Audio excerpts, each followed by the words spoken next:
brothers from another living color with the skit. Yeah, with the shit. Finna call it blitz, make you call it quit. I can execute the plan or improv off script with my brothers from another living color with the skit.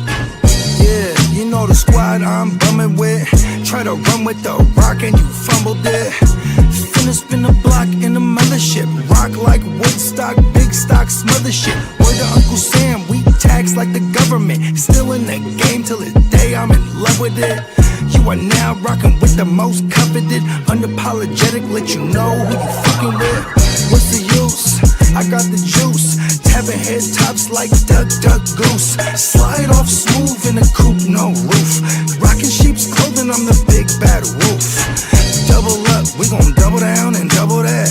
If I feel I'm double crossed, I'ma double back. That's a couple hundred large in a duffel bag.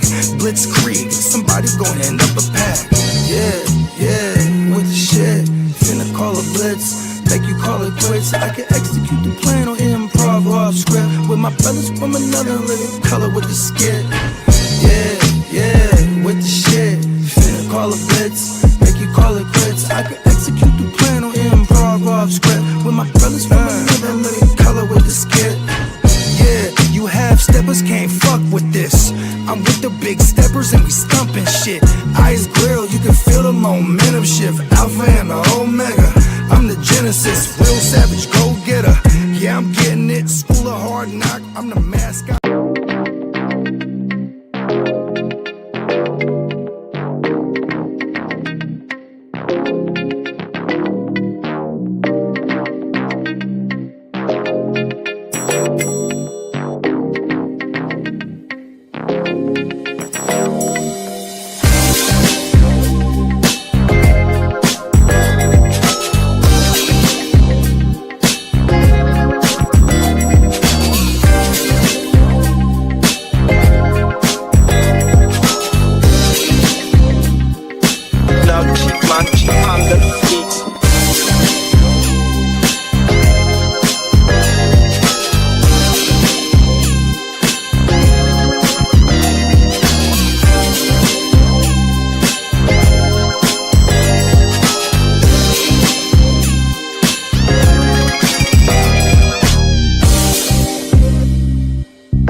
What's good, gang? It's the Guchinni representing the Hard to Start podcast, tapping in to remind y'all that coming this August 20th, 2026, the second annual GWN The Westside League live draft weekend will be popping off. Now, you will see all the cast of characters that you see live on the GWN every day.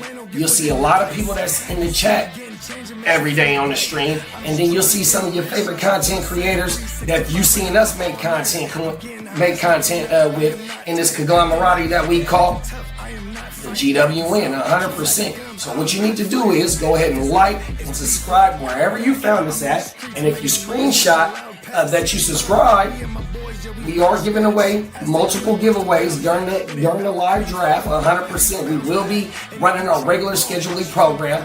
Thursday night will be Playmakers. Friday morning will be WYGU. And then later on that Friday will be the live Westside League second annual draft. And during the draft, we will have multiple giveaways like this right here. This autographed mini helmet of Jackson Smith and Jigba Super Bowl helmet. Here over at the GWN in the Hard to Start, we putting up championships on the wall, and we want to bless the people that rock with us who putting up championships on the wall, you know what I mean, with some of these little special items to put in your man cave, your she cave, you know what I mean, whatever it may be. But yeah, make sure you go ahead and like and subscribe, because that's all you got to do to be entered to win this helmet. Click that bell, and then tune in to the second annual GWN live Westside Fantasy Football Draft Weekend. 100%. Peace. Shout out everybody that got ran over in my way. Feel low and I'm mad sober flipping way. Send them things down the interstate. I'm in the Yeah. Yes. Top of the top. I see Justin Herbert just got engaged. Good man. All right. MVP season incoming. Let's fucking go. All right. Way to start the show off with that. He's getting it. Hit that beer. Hit You that know beer. what? All right, I was trying to save that as a surprise, but congratulations, Justin Herbert. But you got engaged, man. The kid's the growing best up. congratulations is to the GWN, motherfuckers. Let's go. There you go. Let's go. Happy this is 1,000, Thou Wow. motherfuckers. Let's fucking go. Yeah, We are absolutely. Thou Wow deep in this thing, man. Shout out to Shout out to JD, Emil, shout man. out to Yep. Peacock. You know what I mean? JD said he'll be here in 10 minutes. So. Oh, nice. Okay, cool. Gee, so the fella he'll pull up. You know what I mean? We celebrated this morning. We do got some news because you know what I mean. He doesn't stop. You know what I mean? He's unstoppable. You know what I mean? Thank you. 1,000. Yeah, come on, the Thou Wow, B.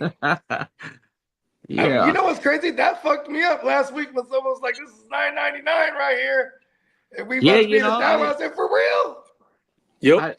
I'm glad that the countdown wasn't started like way long ago because it crept up. It was like, oh shit, we're already there. Yeah, we're 5 away or whatever it was. Yeah, it was. I was like, we're $9.99. I was like, oh shit.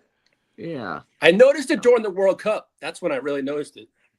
Yeah, Okay. and you know, not to say this is episode 1,000, but just as far as the video count, you know what I mean? And there's all this is the 1,000th piece of content we put out here on the GWN. You know what I mean? And man, it's been dope, man. You know what I mean? I couldn't ask to do this with any other group of brothers, man. You know what I mean? Like this shit is dope.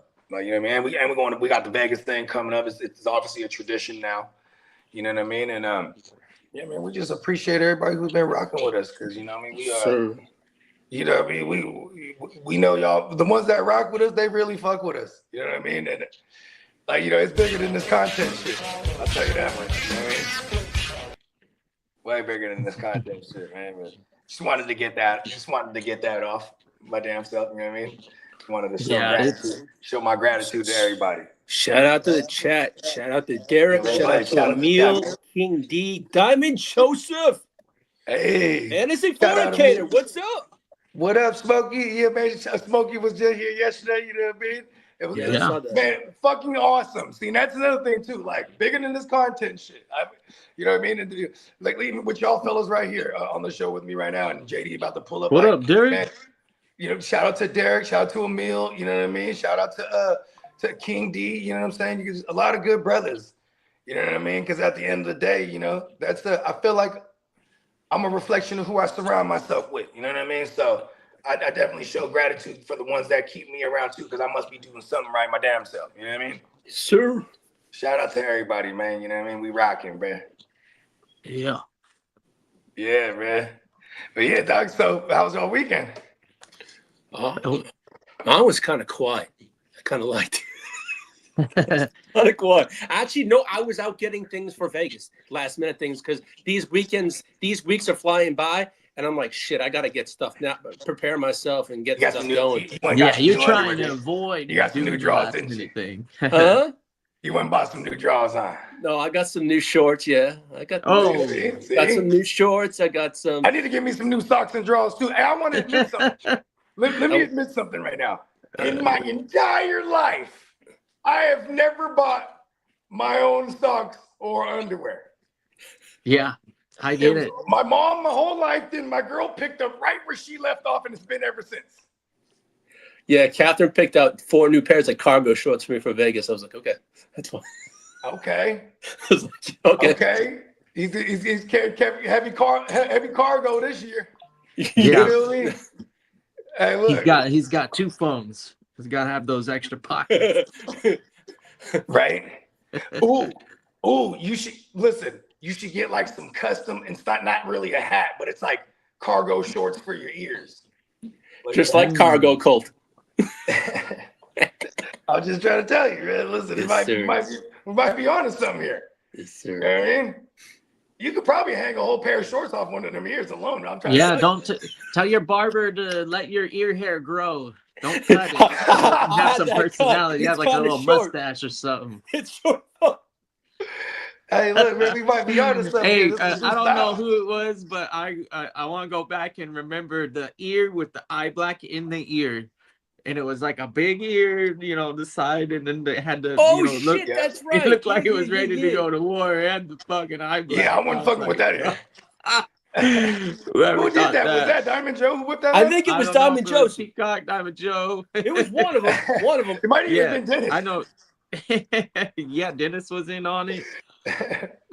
When I got in on it. I was a little bit late. I think this year YouTube really made it easy to get in on it. So pause. Yeah, that is So- true. YouTube offers all the AI bullshit now. That AI shit that YouTube has available. Yeah. If you see a short, see if you can remix it. And that's What's the up, easiest way to Dennis? get started. What up, Dennis? Top of the top. Yeah, definitely. Okay, so I got in the lab on Sunday. You know what I mean? Cooked up some goodness, right? And then in a mushroom alcohol flurry, right? I agree, because I'm always against the machine. But my boy goes, hey, let's run. So I did this one joint. He's like, let's just run the lyrics through one of them AI joints. Let's just see what it do. And I'm like, you know, normally I'd be like, never, right? And I even said it too. I was like, you getting this? Because I'm filming the whole Bogumentary thing. So, you know, we're filming the whole, every time we're in the lab, we're filming, you know what I mean? So I told the camera, you getting that? He's like, yeah. I was like, never. And then he was like, come on, bro. And I was like, all right, fuck it, let's see it. You know what I mean? I just, out of nowhere, I was like, you know what? I'm not going to resist it. Let's just see what it do. And that shit made me feel defeated for a second. I was like, damn, AI is so crazy. It took all my lyrics and it turned it into like a dance fusion fucking explosion. And Oh, that shit wow. was hella tight. So it used your, like, it sounds like you. I have to admit that you could tell it's did I send them to you, Kitteh? You got the two in the chat. One was the audio only, without without you on top of the track. I must You have were sent on the instrumental. on the very last one. Oh yeah, okay. So I meant to send that one first. On the very last one, you had your voice on the track. Yeah, my vocals was on there. Yeah. So I take my vocals, ran it through one of them AI generators, or my boy did, and then it shot out the other track. Oh shit! There we go. That's how it works. So it's written by me, but they just found 1,000. Damn, 1,000. We're gonna be 1,000 saying that a lot today. wow. Yeah. Man, Right? You know, I'm rolling up for the wow. Yeah, I'm celebrating with the good old fashioned PBR. Nice. Has it been hella hot working the nights this time of year? I can't complain. Most people would it be like 50? Give anything if they're in extreme climates. What I have to deal with it's not bad. Right? It's everything that you would imagine Southern California to be. Is this, it's not that bad. We can complain. Californians will make because you don't work during the day. You're right. Yeah, that's another benefit. Yeah. I think right around 90 has been the high, which is still early because it doesn't usually get hot in this area till like August. September. Oh, word. Yeah, it's nasty here in August. Yeah. September, October, sometimes even December will get a dry heat spell. Like a heat wave will come through and kind of give us a summer like Christmas. Remember, plenty of summers where I'm out there, a summer like Christmas. Whatever. Yeah. I've definitely traveled and changed where you get to call your relatives on the East Coast and brag, and they're like, "Oh man, that's amazing!" The whole fucking same song and dance. It's funny because most of the time, my sister, her man, my brother-in-law, he's from the East Coast. He's from Jersey and whatnot. So, and most of their family's like in Connecticut these days. So they will have early Christmas with my sister and them, and then they travel East Coast every year. So they have white Christmases every year. Yeah. I be tripping out when I talk to other examples. We're Cali kids, obviously, you know what I mean? But when I talk to like my man Smokey in the chat, he from Chicago, you know what I mean? And he was telling me about having to dig the car out the snow in the morning. What's up, Booger? I don't want to. What up? But you know what I'm talking about? I mean, you've been through Chicago too, right, Kitteh? You ever been there during the wintertime? I've been there for multiple weeks during the wintertime, and that's all I needed. No, I never moved there. It's not an option. Who was it? Your baby? It was your baby mom's fam that was out there or something like that? Yeah. Oh, okay. Yeah, exactly. Chicago. Yeah, so the city though is outside of when San Francisco is on its game, it's the best city in the United States. I've never been to New York City, and then Chicago is my second favorite. Oh, New York is nice, kid. But I will tell you, Frisco is the shit. Like Frisco. Yeah, when it's actively the like a healthy, clean, happening place. Yeah, because there's a little wild awesome there. Place. There's some areas you walk around, you gotta watch for them bums because they're just walking around holding a syringe out. Yeah, it's pretty What is bad. that? Loaded. Dog. You gotta look out for these motherfuckers. Definitely not safe to not pay attention to where you're walking. You know, like everywhere you step on like actual human shit. Actually, like, shit is everywhere. Like there's certain places in the city but you know what's crazy is when they had like I think they had like the Chinese ambassador or something. Like he came into town and then they cleaned up like all of a sudden the mayor of Frisco like cleaned out a bunch of the bums and whatnot. But I was like, man, how come you don't just do this on the regular? Because they all eventually came back too. You know what I mean? There's only so long you can ship them off. They'll come back. It's like the weather outside in the Bay Area. You go out, you look outside, homeless is like the weather. You look outside, it's really homeless out there.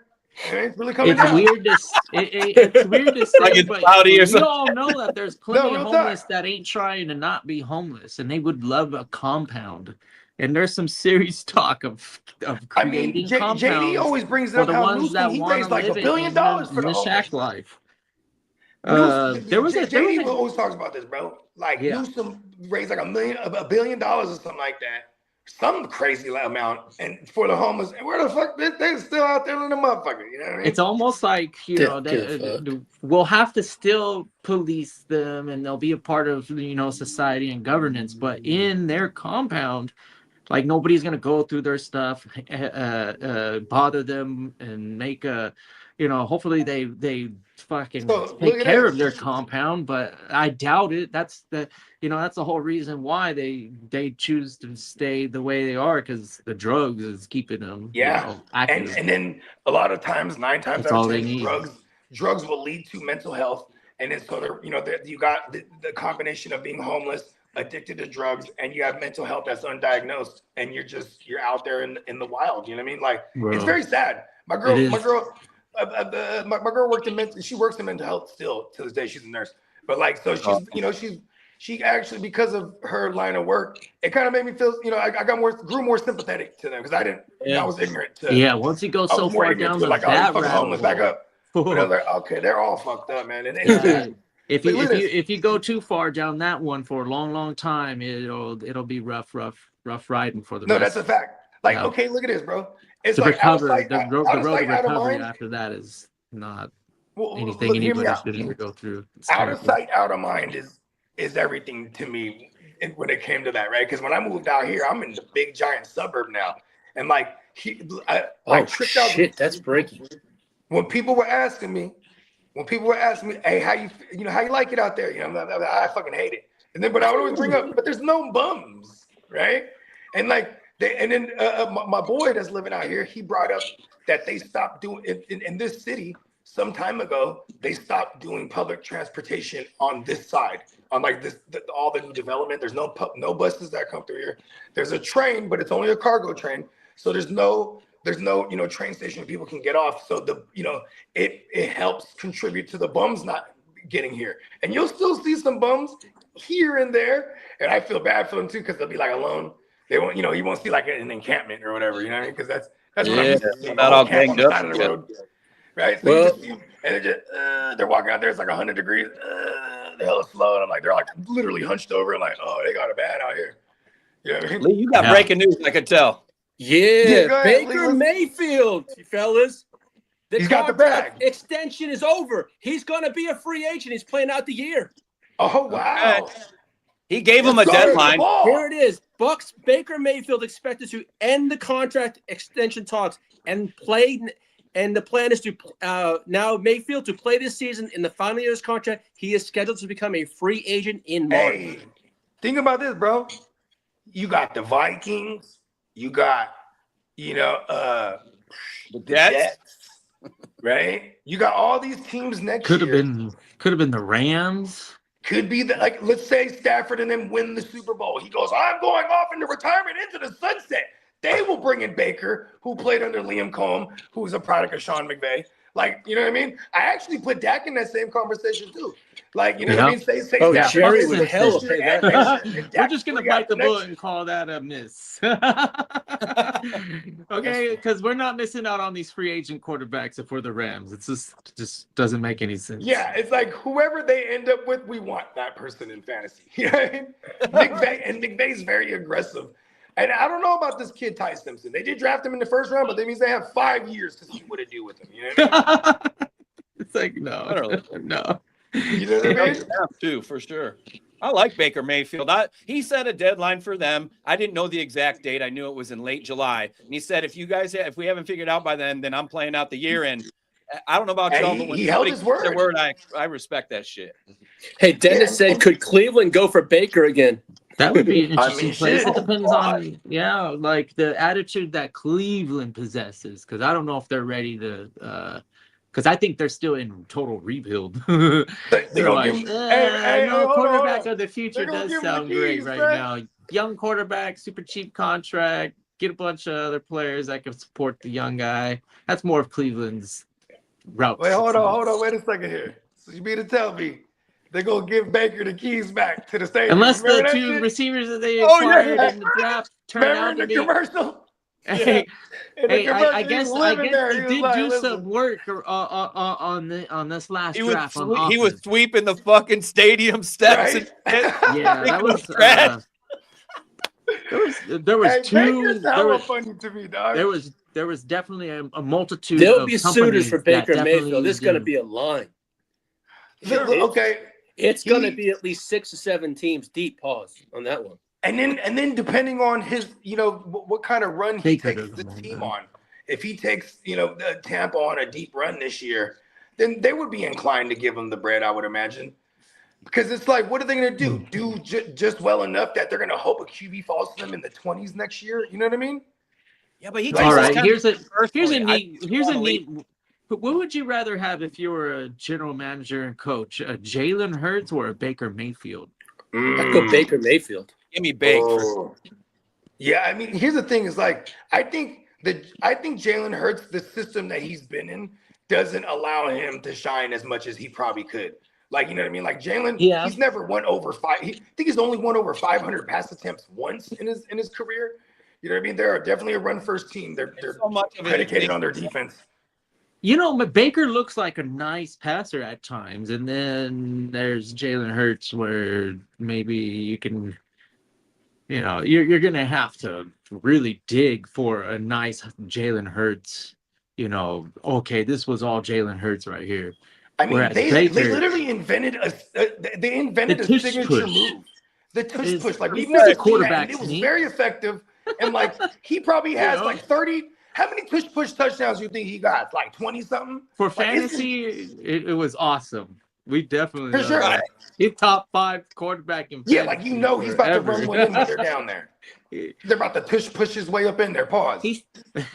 Yeah, they might go back to that, right, Bogey? I wouldn't be surprised to see them actually try and get better at that, because the league started doing it, and then they started becoming less successful with it and got away from it. Shit, Jason Peters, or what's his name? Jason Kelsey retired, and you definitely saw. I mean, he was the nose of that fucking. Maybe they figured it out and they try and implement a 2.0 version. Yeah, we get another quarterback sneak. Once Josh Allen and them started doing it, it was like no fair as I can, because he's a giant too. You know what I mean? Oh yeah. I like Jalen Hurts. I just like Baker better. Me too. I just like, because Baker's just he's the rooster, man. You got these out there. He's strutting his stuff. He got his chest out. He's talking a gang of shit. He's headbutting fools. You know what I mean? Like, I fuck with that type of shit. Same. Jalen's a perfect example. His daddy was a coach. Oh yeah. You know what I mean? Like, this is just a very disciplined kid. You know what I mean? I like Baker. He got a little wild side to him. He's willing to bet on himself too. You know what I mean? Like, look, fuck y'all. I told y'all July. The problem with Baker is the last half of his seasons, you see him start to slump down or struggle. That's my problem with him. With Jalen Hurts, he's taking a beating. The deep passing, it's a lot of short stuff. That being said, I could understand an argument, depending on the offense you're going to go into, where an organization would rather have Hurts over Mayfield. I personally would just rather have Bake because I'm not trying to run 15 pushes unless it's for fantasy. Because like you said, Jalen Hurts is good for about 12 to 15 push touchdowns. So. And another reason why Baker would be good is the way that McVay uses that running game. When Baker has Bucky Irving available this season, I think we're going to see a better Baker. This year is going to reflect more along his traditional numbers when he broke out. You know, he's broken out. I had this whole fucking rant a couple years ago about Baker, where if you continue to doubt this guy, then you need to wake up and really dig and watch some of the stuff that he's pulled off. Let's just be honest here. Fucking pretty good. Go back to the beginning. Go back to the beginning with Baker. Before Justin Herbert reset the rookie passing touchdown number, Baker tied it. So there was a while there that Baker was tied for the rookie touchdown passing record at 28, along with, at the time, Russell Wilson and Peyton Manning. And this is insane to think about it because he started out late. You know what I mean? He started out like a few weeks into it. Remember, they were doing the whole Tyrod Taylor experiment first before they brought in Baker full time. And like, you know, he threw 28 tugs and tied the then rookie record. So, you know, Baker can sling it. You know what I mean? And then because right after, the reason I'm pointing this out too is right after his rookie year, they fired that entire staff. They brought in Stefanski. Stefanski is a let the run game open the passing game kind of guy, you know, wide zone scheme. We're really going to, you know, play action. So we didn't see him featured. It was QB friendly, but they didn't have to rely on his arm like that. He had Nick Chubb. Once he got down to Tampa, and see, it took a while to get to Tampa, right? He had to go to fucking, he went to Carolina first. They weren't fucking with him. Remember, they had him and Darnold at the same time. Then he goes over to the Rams, that one hurt Stafford year. He goes to the Rams, closes the year out with them. And we saw like what Baker, you know, could do in a system like this. And that's why when Liam Corum was over there with the Bucks, he had just been over there with Baker. So and then we saw Baker take off with the Bucks. You know what I mean? We actually saw him take a step back last year, not only due to injuries, but the fact that they changed the coaching regime because Liam Corum went on to go take that fucking head coaching gig. So technically, Baker's betting on himself. That's what he's doing. Yeah, that's exactly what I said. Because he wants to see where Tampa's headed. In general, you would think that they're trying to win a championship, but in his eyes, they didn't bring back Mike Evans. They do have a Vita Vea drama. I don't know if the enthusiasm, which is crazy to say because that division is wide open, most competitive division. Todd Bowles, like any team in there could win. Todd Bowles is a phenomenal defensive coordinator. Him as a head coach, the only reason he's getting his second go around this time is because contractually, Bruce Arians had it to where when he stepped down, that he made them put in a contract that they would hire Todd Bowles as his predecessor. So they're honoring that. But I think Todd Bowles is out of there if they don't have success. Marco from the future, Germany, what's up? What up, Marco? Let's go, Germany in the house. Okay. I did. Yeah, Marco. Hey, Marco, you got shoot him the link. Marco, if you're free, if you want to join us, man, for the 1,000. Wow. What do you think about Peacock's idea? I totally see Baker Mayfield, making that locker room probably click at a different tempo than CJ Stroud probably can. He's CJ Stroud is definitely still young enough to build a a veteran quarterback presence. I feel like CJ Stroud's a really, really good person. Like he's like a great human being. I kind of want a killer. You know what I mean? Exactly. I was thinking that earlier today. I was like, if only he wasn't so nice. I think the perception. Right? He's just such a good dude. Yeah. Yeah, you know Baker, we already know he's a veteran quarterback. He's got that leadership presence. Everybody in the room is probably looking at Baker going, hey, that's our quarterback. That's That's Yeah, all you like that. Those locker rooms, they tend to win a lot of games. That is true because they want to ride for each other. You know what I mean? Like, you know, when you hear about camaraderie and shit with those teams, it definitely usually goes hand in hand with them winning. You know, you'd be like, you don't hear about the Raiders going, man, that team is so awesome in that locker room. No, they're mad as fuck. You know what I mean? All the time. I would imagine. You know what I mean? No, but hey, you brought it up earlier, Bogey, and I think the one small part you left out, Baker out there headbutting his teamemates. Bake didn't have a helmet on when he was doing that shit, and he's headbutting. Yeah, you ain't lying. He's a savage. What? That was when he was with the Rams. He threw a touchdown pass and he got it. Juice. He was like, yes, I told you I still got it. Yeah, right. They were shitting on him for a while there. Baker, Darnold. They both went through and you know what's funny is they liked Darnold in that locker room. They didn't like Baker apparently back in those Carolina days. Remember DJ Moore was like, Baker's not my guy. That's another quarterback that I've heard nothing negative about Darnold's locker room presence. Yeah. For us back to the Niners when he was with my Niners, brother. They kept talking about how they love some Darnold. I was like, fuck Darnold him. into the lineup. We're like, come on. Up until the last Minnesota, the Vikings really showed us Seattle year. Maybe. I mean, he won the Super Bowl. I hate him. Dynasty, he's still pulling in like top end QB2, low end QB1 at best, which is where the dead zone of quarterbacks for one QB leagues. You don't want to be the 12th best quarterback. I mean, he's definitely in the tree of the same system that he's been flourishing in. Because when he got to the Vikings, he was coming from the Niners, so he got with Kevin O'Connell, who's like one of the known QB whisperers, unless your name is JJ McCarthy, right? But and he totally went with Darnold, and then you got. Then Darnold goes over to links up with Kubiak, who he was with the 49ers, and they go and win the fucking Super Bowl, goddammit. And now we got a former assistant from Shanahan. He's the new OC over there again for Seattle. So, maybe Darnold does have it in him still to surpass what he's shown us, or maybe this is more like what we should expect, kind of like he's like a QB2. I think it's total game manager trying not to turn over the ball, Yeah, and then let the defense keep you in the game. Losing Kubiak is going to be huge, though. I think that it's going to look different. I don't expect Seattle to have a year even close to like they did last year. I'm with you, especially because shout out to my man Clock, Niner fan, diehard, by the way. I'm starting to come around with Frank Wright. He's been working for the Seahawks. Hold on, let me get this out. Clock worked with the Seahawks the last few years. Last year, they weren't meeting each other on the contract renewal numbers-wise, so he took the year off.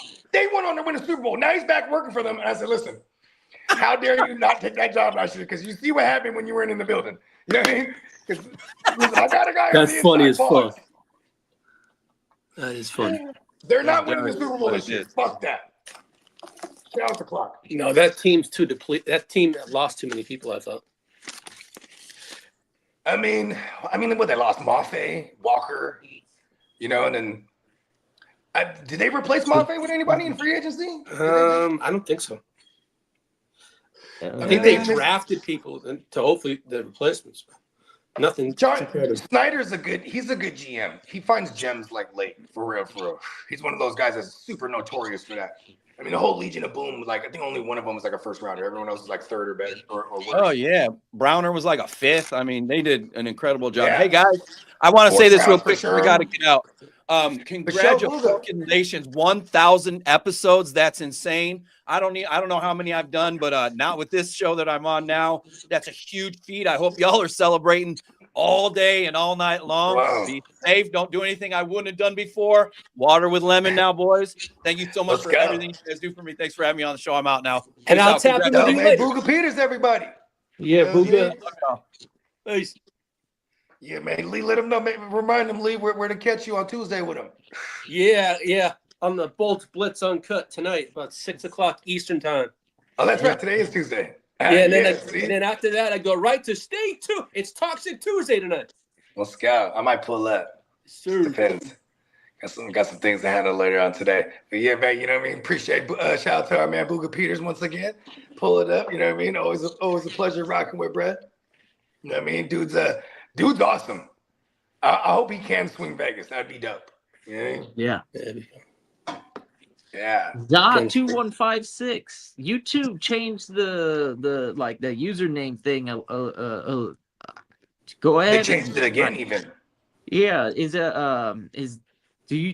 I don't recognize Za2156. Man, shout out to Za though, man. You know what I mean? I would imagine it's for that Za. You know what I mean? He's yo football's Beck. Glad to hear y'all voices. Let's go, man. Shout out to Za, man. Yeah. You know what I mean, maybe he got YouTube sometimes do that. Like, remember before, like all of a sudden it was showing everybody like real government names out. But like, what's going on? But yeah, man, shout out to Za, man. Appreciate you pulling up. You know, we back. You know, we ain't never left too type of shit. You know what I mean? For real. Derek remembers Za. Yeah, man. Shout out to Za. You know what I mean? That's for that Za. You know what I mean? Speaking of Za. Herbert got engaged. Yeah, we talked about it. That was like the first thing he couldn't hold back. Hey, I'm the most He's like, oh my we goodness, were 1 second on the show. Super Bowl. Oh my, what? CMC's about to have a baby. A second one. Where's that baby flag? There you go. That's the fucking Super Bowl. I really believe in these things. These intangible things are dope. Like, if I was Lad McConkey every day, I'd be like, all right, bro. Hey, I want you to throw me a touchdown pass. You can do for your wife, bro, your fiance. You know what I mean? I would use every bit of that to motivate him. Do you feel this? Let me ask you something about Justin Herbert. Do you feel like he doesn't be fired up as enough as he should be? I feel like he's like feels like he's not. I mean, he does play for the Chargers. Well, what's this? I'm just saying, like, you know what I mean? Like maybe he's really just locked in. You know what I mean? He's like a stone cold killer versus like, you know, really getting fired up. He probably wishes he plays for the Niners. I mean, this is his favorite team growing up. He has a picture. Oh yeah, that's right. The little second grade artwork. When he was like like second grade, it was like a stick figure. Yeah, wearing a Chargers thing. That's he manifested it. He said, "I want to play for the San Diego Chargers." Is what it was. Yeah, of course. He said, "I want to play for the San Diego Chargers." He was mad as fuck when he was like, "No, it's the Chargers, but it's LA." That duck back behind me, it's got his name in there. All the Oregon greats are embedded into that duck. It's kind of cool when you get close to it. Oh, that's cool. Yeah. They got Herbert name in there too. Yeah. Oh yeah. Hey, Herbert was dope. We got a fantasy question from Albert. Herbert or Caleb for fantasy this season? Herbert for me. Yeah, Caleb is. Caleb's a little too pricey at this point. I don't know where he's going. Yeah, I was gonna say it's because of the price wise mainly, but like also too, you gotta love the idea of Caleb in year 2 with Ben Johnson, and then you gotta love the idea of Justin Herbert, who has a history of throwing for 5,000 already and throwing for 30 plus, and then now he's gonna get with Mike McDaniels. Like, we love this, right? So price wise, I'd probably just wait on Herbert because he's gonna be cheaper than a Caleb. If you check out the Heart to Start, JD mentioned Lad McConkey, and he put up the stats on why his regress was, and which we all knew it was because of Keenan Allen. So Keenan Allen not being there, it's going to go back to the opportunities that he saw, and plus. So I know, right? I think Lad. I want to fire up the bagpipes. Is a lot more, I guess. Bankable on being a true WR1 than anybody over in Chicago right now.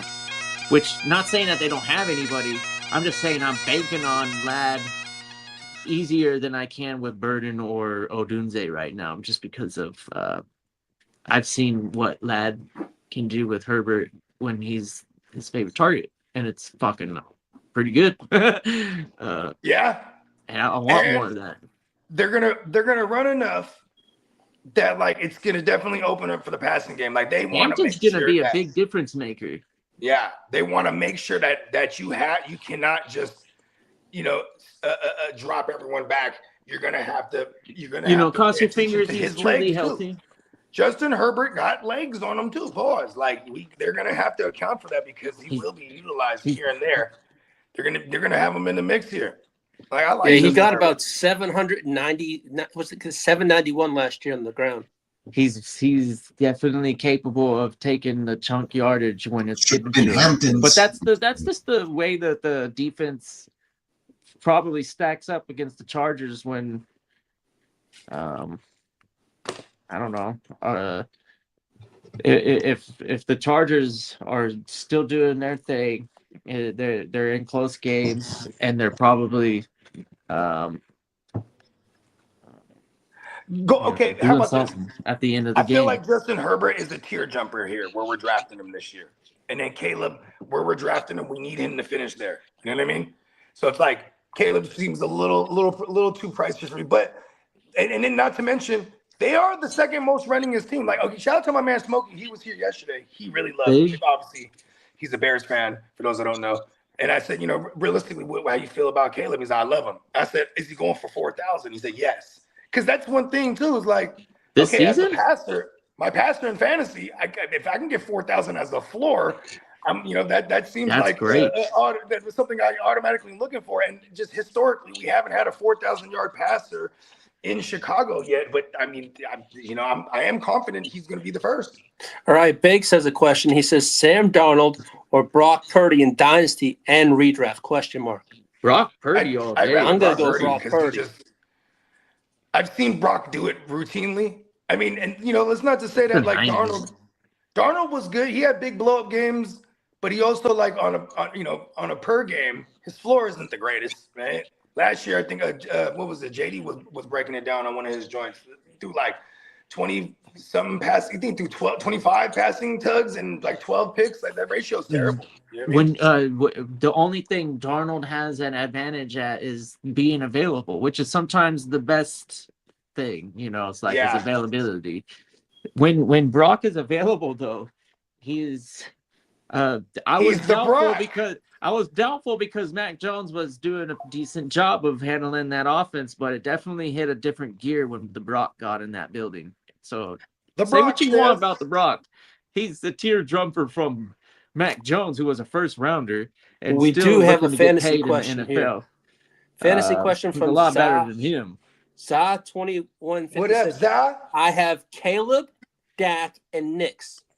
Superflex Dynasty. Should I trade Dak to get Kyron Williams and a 2027 second? Superflex Dynasty. My running backs are Breece Hall, Rico, JCM, Mason, and Price. I'm not in a lot of ways, I'd rather have Dak than Bo. But Bo, I feel like you can net you a first round along with Kyron. Because honestly, in a Superflex Dynasty, I'm trying to sell these QBs as you should. You know what I'm saying? Like, how should you do it? By getting at least the first round in return, because these are the rarest commodities in a dynasty. Superflex QBs are. You know what I mean? So, Kyron in the second, that sounds cool, but Dak's probably going to be good for another 3 years at minimum. And then we got a running back who, running backs have clocks on them. So don't let his hairline fool you. That guy is nowhere near like on give his me a last first legs. in Kyron and I'll sell Dak or Bo. That's how I feel. That second is cool. Give me a Even first. Derek says, hell no, you keep Dak. Yeah, that's Cowboys fans. So Cowboys fans, they know what they've got at quarterback with Dak, and they're not willing to see what else is out there because quarterback playing at a really high level. Oh, the right Eagles just signed Jalen Carter. Been a mess in the playoffs. Wow. Okay. Good shit. Reason. He got holy shit, Carter to a 4-year, $152 million extension. Up to $106 million in guarantees. They got him and Jordan Davis are the highest two, I think, at the D tackle position now. They got both of them on the same team. But going back to what I was saying, Dak is the best fantasy-wise out of all three of them. Even though he's 31 or turning 32, whatever it is, he's in his prime right now. Like he's shredding. Yeah. He is shredding, and he has Lamb and Pickens. So these are things. These are points that you could. These are things you could point out to the buyer, like, hey, look, Dak is about to go crazy, bro. I need Kyron in the first. You know what I mean? Your run game ain't even that bad, honestly. Especially if you only need 2 running backs, you got 3 usable ones. That QB might be more valuable later on down the road. One of those 3. You know what I mean? I mean, obviously he's thinking about keeping Caleb and Bo because of the youth. So, but still though, when it comes to a commodity, the rare commodities is QB in a Superflex dynasty. So you sell them for you need at least net a first back with Kyron. Yeah, Kyron is on that like approaching Chase Brown or Kyron? Chase Brown or Kyron? Chase Brown. Right? See, that's how I'm feeling too. I feel like Kyron, the existence of Blake Corum and the way they've been using him as well. And even though Kyron's paid, it's they want to go the distance. They got to the NFC title game last year. They're trying to go the distance. That involves preserving Kyron as much as possible, who is your paid running back, and then you have Blake Corum to help with the workload to preserve him. You know what I mean? So there's things that I immediately think about where I'm like, that second round is just not enough. You know what I mean? Yeah, I anticipate Blake Corum getting a fair share of work, and when Chase Brown, when he's not like Chase Brown's getting injured, all of it theoretically. Yeah, we have no reason to not think that he's not going to be the 3-down back over there. You feel me? And so like that might even be someone I'll target, but obviously the person he's talking to needs a QB, and you should leverage that against them. You know what I mean? They don't just need a QB. You got all three of his QBs are good. So whichever one he did come off of, like you got to hit them over the head. You know what I mean? Don't let them get off that easy. This is a QB here, and a good one. Dak is the shit in fantasy. I had to clarify that. I'm an Niners fan. Yeah. I don't want to sound like I'm riding his John too much. Pause. No, I'm confident. Similar 3-4 years, I don't see anything that will truly help him decline rapidly. The Cowboys are always trying to win now. He has the best tandem at receiver right now. Correct. Yeah, CD's. It's better than I like Chase better than both those guys, but Chase and Higgins, I still think down there in Dallas they have the best tandem at receiver right now. Yeah, and the numbers support it when you break it down. There's a little tentative likeness on if they're gonna be one eats and the other one gets like a dud type of situation, but I don't think so. I think the ball's gonna be thrown around. If there was a way I could do it, I'll crazy. have both of them. And I still you could always even know that Fergie's still gonna get his work. And I mean that's the way Dak operates. With both of those guys on the field, it's gonna open it up for Fergie again. Yeah, red zone for sure. Yeah, Dak loves those seam routes, and Fergie's just gonna be wide open. Why not? Hey, before the existence of George Pickens, there, his most targeted position, his second most targeted position every season is the tight end. So you know what I mean. Just last year that went away because he had both Lamb and George Pickens. So you know what I mean? It's kind of crazy. Yeah, we like Pickens. I'm confident as a Pickens owner in a few places. I'd consider him in the WR10 and WR12 range in drafts right now. Like that's not very difficult for me to pull the trigger somewhere around there. The only thing that holds him back is I hate fantasy football at this moment. Or like ever since they added the week 17 and created a week 14 bye week. Yeah. That's really fucking pissing me off. I don't really appreciate that. Who got week? Come on, we do got the schedules. Who got the bye weeks on week 14 this year? Dallas has got week 14 bye. Wow, the Niners had it last year, where it was like we were just so dead. It was like, yes, bye week finally. Yeah. Fantasy, we don't like that, man. That's playoffs.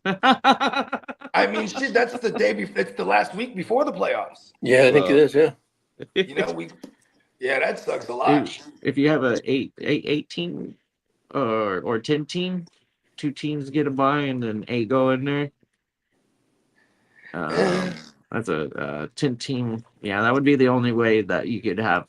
So, yeah, but still, it may not be as critical as the first week of playoffs. Like I give you that. Hey, Bogey, Derek says but the we week need Bogey before, to repeat what he said about if Dallas. you're trying to fight to get into the playoffs, that I week 14. said I'll proudly repeat what I said. I said I like Jamar Chase better than those two receivers in Dallas, but Jamar Chase and Higgins to me is still not better than the combination of Lamb and Pickens, bro. Like that's a nasty combo. Hey, I like Higgins, but Higgins is not as Higgins. Like how many games has this motherfucker played? You know what I mean? If maybe we get a whole season of Higgins and he breaks out again, but Higgins has just been like a kind of like a touchdown vulture. Yeah, he had double-digit touchdowns last year, but I mean, like with those two receivers in Dallas being healthy, Dak can throw over 40 easily this year. You know what I mean? Unless they just run so well with Javonte, you know what I mean? Which I also kind of expect too. Not kind of, I fully expect. I think that Dallas offense is going to surprise a lot of people this year. No, I don't think it's going to surprise a lot of people. I think this is what we expect. We expect them. It's going to be a powerful offense for sure. Yeah. I should. That's the proper word. I was going to be a powerful offense. Yeah, it's week 14, man. Like that's the only downside right now with Dallas is not having them available in the incident that you're fighting to get into the playoffs or you want that first seed or whatever it might be. Just sucks having like for me, I'm not afraid to stack it. So everywhere that I have Dak, I also have Pickens. All right, we do have Devontae. We do have an extended to that last fantasy question from ZAH21. Yeah, shout to Zach. He says, appreciate the talk, fellas. Y'all put that in a whole different perspective. I just want to get over being middle of the pack. If I can get a first and a legit running back, I would be cool with that too. Yeah, and because that's the type of price you should be putting on any of your QBs. First, yeah. People can't just, at least the first round. Like it starts with a first round when you're talking QBs. And that's just, I mean, think about this. We've seen people, I've seen someone give up a 112 for Danny Jones because that guy was QB. Peacock, it was 1206. Yeah. And it was Bo Nix and then who else? Caleb and Dak. It was yeah. In a lot of ways, I would see what you could move off of Caleb. Maybe you can get a Super Bowl. Yeah, you might be able to get multiple picks and a high-end player. You know what I'm usually doing too? And he's probably only going to throw it like 30, 35 times. I tend to believe Rico's going to be the guy in that backfield too. So when you look at, he has Brees and Rico and whoever else he had mentioned, I forget. There you had another one, but you know what I mean. I'm okay with just rolling out that crew and even going after a receiver. Fuck Kyron. If I can get a receiver in the first, you know what I mean? Because receivers in Dynasty, they just tend to last longer. Yeah. It's just like that. You know what I mean? It's just they have a longer shelf life. They're more secure with their jobs 9 times out of 10. So I'd rather have a high. And I don't just go for no regular receiver. I'm trying to go for the gusto. Like even we're here with Kyron, I'm like, he probably can go get more. He probably can target higher, but it's it's also the individual that's looking for the QB. This is probably the best he got, I'm assuming. You know what I mean?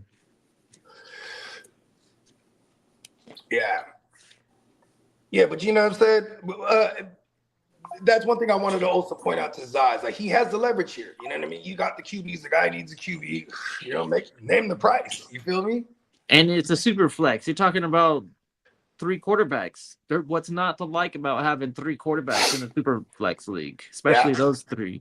I know you're gonna have to make business decisions. There's a week 14 bye week. I think. Yeah, I think Bo Nix is probably going to be sitting most of those games out. If I were you, Yeah, I'm playing Caleb. I'm playing Dak. And Caleb has got a cast of characters that's pretty impressive right now. have we? Do you think we have yet to see the ceiling for Bo Nix? I mean, he has 2. We're going into year 3. I think we still have yet to see it. There's a lot to like about Denver.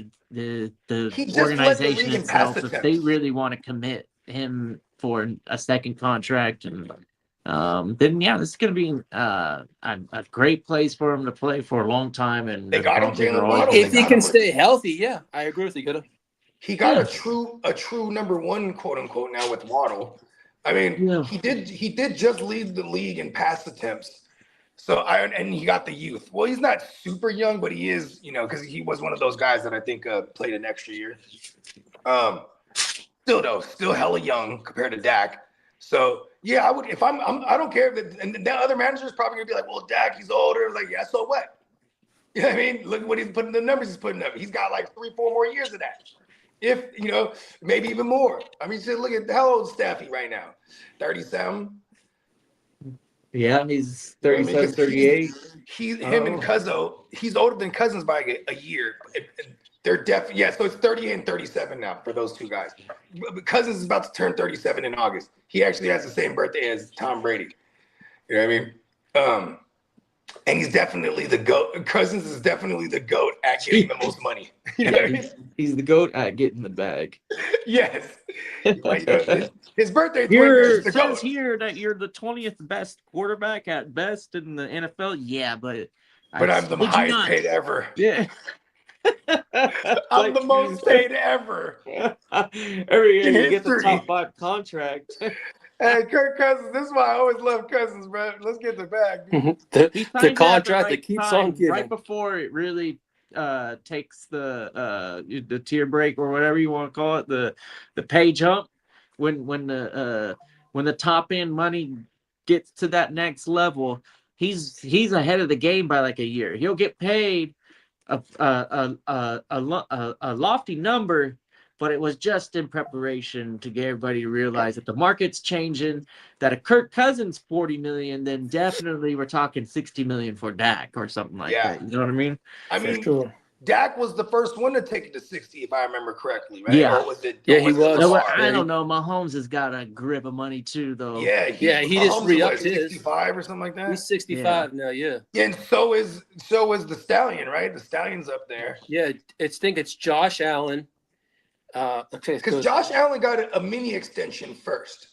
Yeah. He got like a 3-year extension when he had like 2 more years on his existing contract, right? And they were getting him for $39 million at the time. Then Dak jumped up to 45 or whatever it is. Then he jumped up again like a couple years later.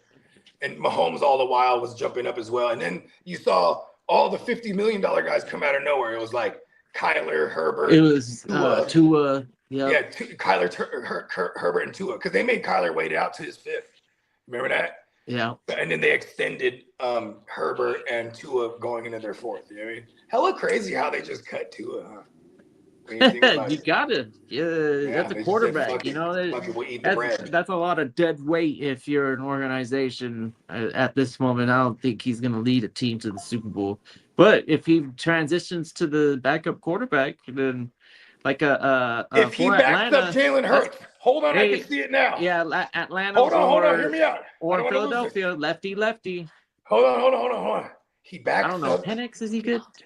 My bad. He backs up Justin Herbert. Or not Justin Herbert, Jalen Hurts, right? Yeah. Jalen Hurts gets to the Super Bowl. He plays so poorly, they bench him at the half. Sound familiar? Tua goes in there and he wins the Super Bowl.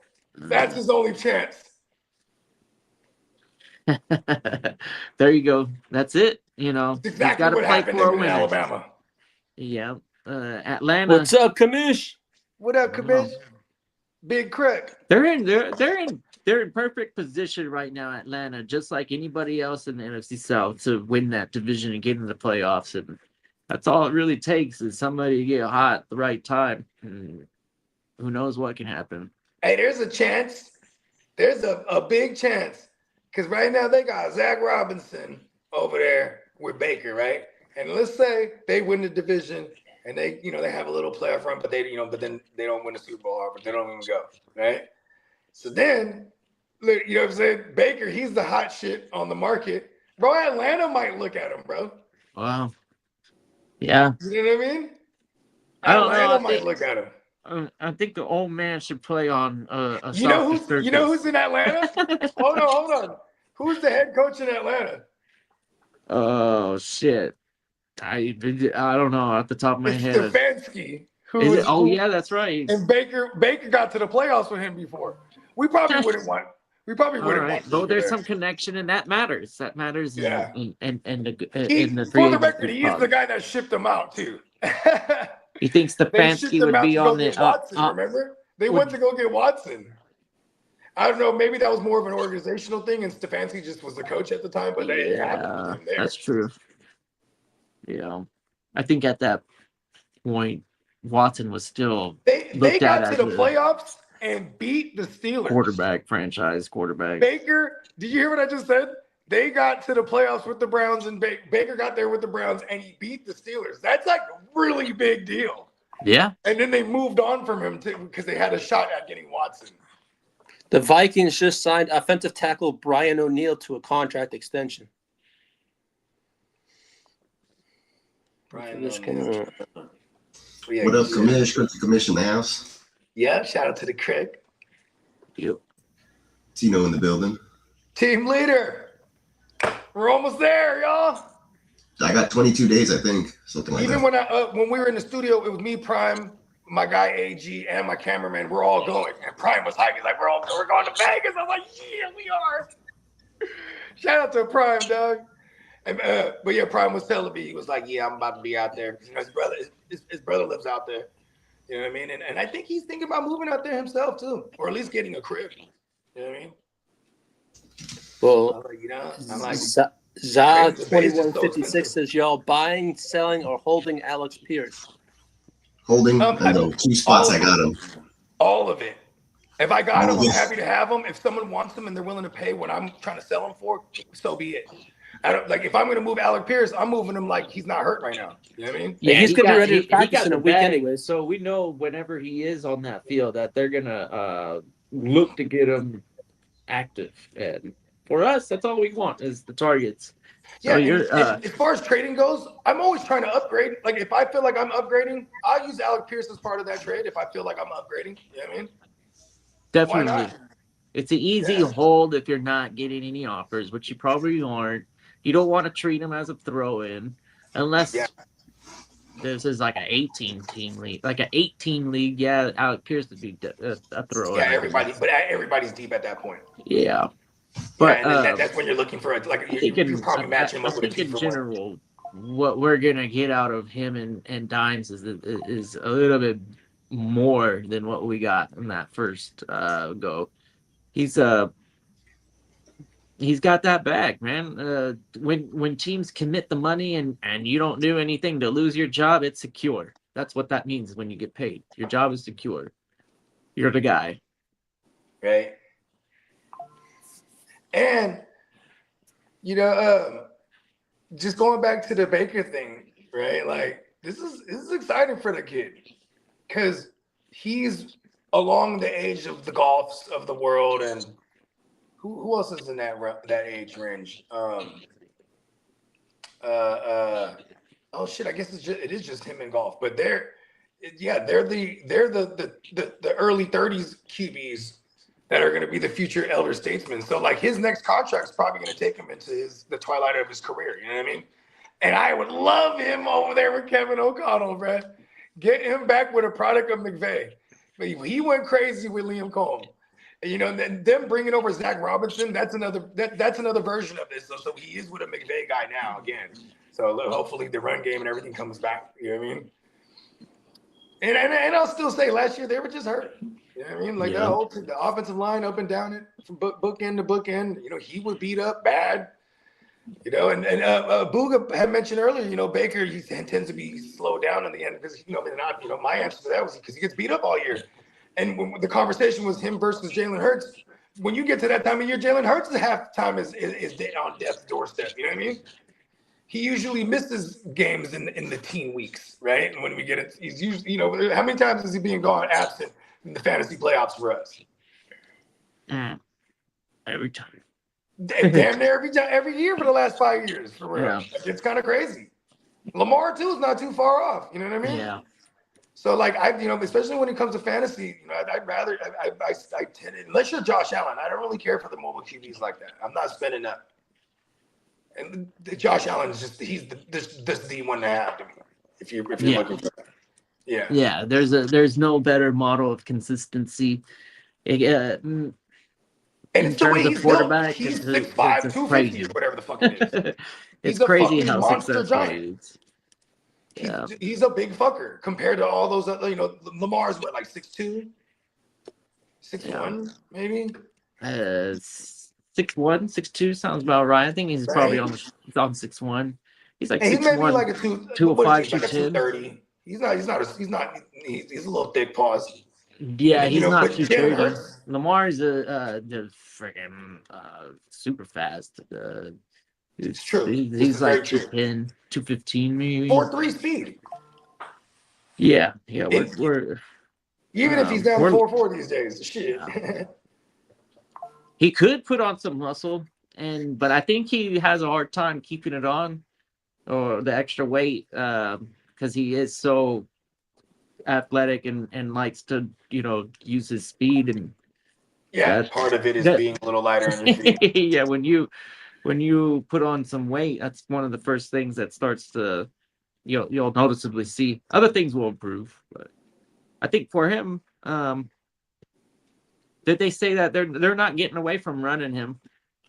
I don't think we're done seeing 1,000 yards from Lamar on the ground. Yeah, I can agree with that. I mean, once he started doing it, all of a sudden it became a thing. Justin Fields did it immediately. Yeah, I think there's still a season where he gets that well. There might even be another a season one that we get a Josh Allen 1,000 too. Yeah. Because Herbert he was like 6 or 7 of those 50+ yard breakaway runs. Like Drake May is another one. Drake May, how many rushes last year? Like 450? Yeah. And there's they're not typical. Okay, yeah, we're running actual like quarterback options. They're giving me 25 yards. I'm gonna take it. I mean, shit. That's kind of I never really thought about that. How many rush attempts average you think Josh Allen has again? Like, if we look at like career numbers, right? 6, 7. Yeah, probably like 6, 7, 8 around that range, right? Yeah. And a lot of them's coming down there in the red zone. You know what I mean? He's almost unstoppable, and that's not even tush pushing or nothing. That's just, you know what I mean? Would you rather have Luther Burden or Alec Pierce? I'd rather Luther Burden. Okay. The trajectory of the pass catchers in Chicago is pretty nice with Caleb. Let's just be honest. It's the QBs too. Like, okay, I almost needed to be Danny Dumbass right out the gate. Yep. He's the better passer, obviously, whoever they got. And then, like, we probably, it's probably a team that might be, holding on in a lot of these games. They're gonna be, they're gonna be in a lot of close games. So I do like Alec Pierce a lot. But not only is he coming off this injury, they're probably gonna run Taylor as long as that works. You know what I mean? Like, that's just how that is over there. They got Warren, Taylor. They got some options out there in the passing game. And the running game is always going to be the focal point until Taylor's not healthy. And Luther Burton, he started, obviously with the absence of Odunze, you saw a lot of those targets get distributed. But same thing with the Colts and the Bears. They have the similar thing. The Bears have Loveland. Targets. No, Michael Pittman's a real thing. Like I think he's vacating like 100+ targets. So, you know what I mean? Like that, a lot of that's going to go. It's going to spill off on the Pierce. So I think that's a nice comparison. We know that the Pierce is definitely cheaper. Pierce got the bag, yeah, and I think the hype because of this week 1 availability is questionable. Is brought his temperature down. But when he first signed that big contract, I want to say Alec Pierce was like Burden and Pierce were like right in that same conversation. So I like this. It's a good question. Yeah, I'm gonna go with Pierce just because of the fact that price. He's gotten paid, and Burden still has to compete with Odunze and we don't know where. I don't know. It depends. I would love the Dallas Cowboys to do one up to the Bengals and sign Pickens for a multi-year deal worth a lot of money, pay 2 receivers a lot of money, and just show the league that we've got enough cap space to do it. And it should be a coordinator's or a general manager's goal to get 2 of those guys in the building. And if it requires getting two expensive guys and actually paying them, not banking on a rookie receiver to be cheap for 2 or 3 years. And they'll be able to tag Dak if they wanted to, too, bro. Like if the cap keeps going up like $25 million each year or something. Yeah, and Dak would love that. You know the year that Dak got hurt, they paid him in that offseason. And then they did. And Jerry Jones, this is how the story goes, allegedly, is that like he felt kind of bad because Dak deserved to get paid. He made him play under the tag.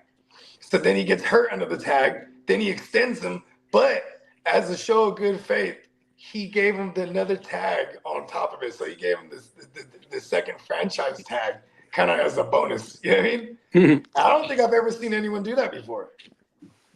Yeah. Yeah, Jerry's... That was going into the 2021 year. And I want to say they were one of the top seeds.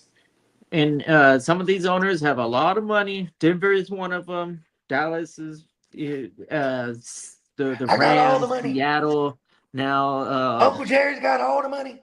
You won't like it. Won't be like a terrible move for some of these guys to just upfront all this big lucrative deal. You know, play it like baseball in a sense, where they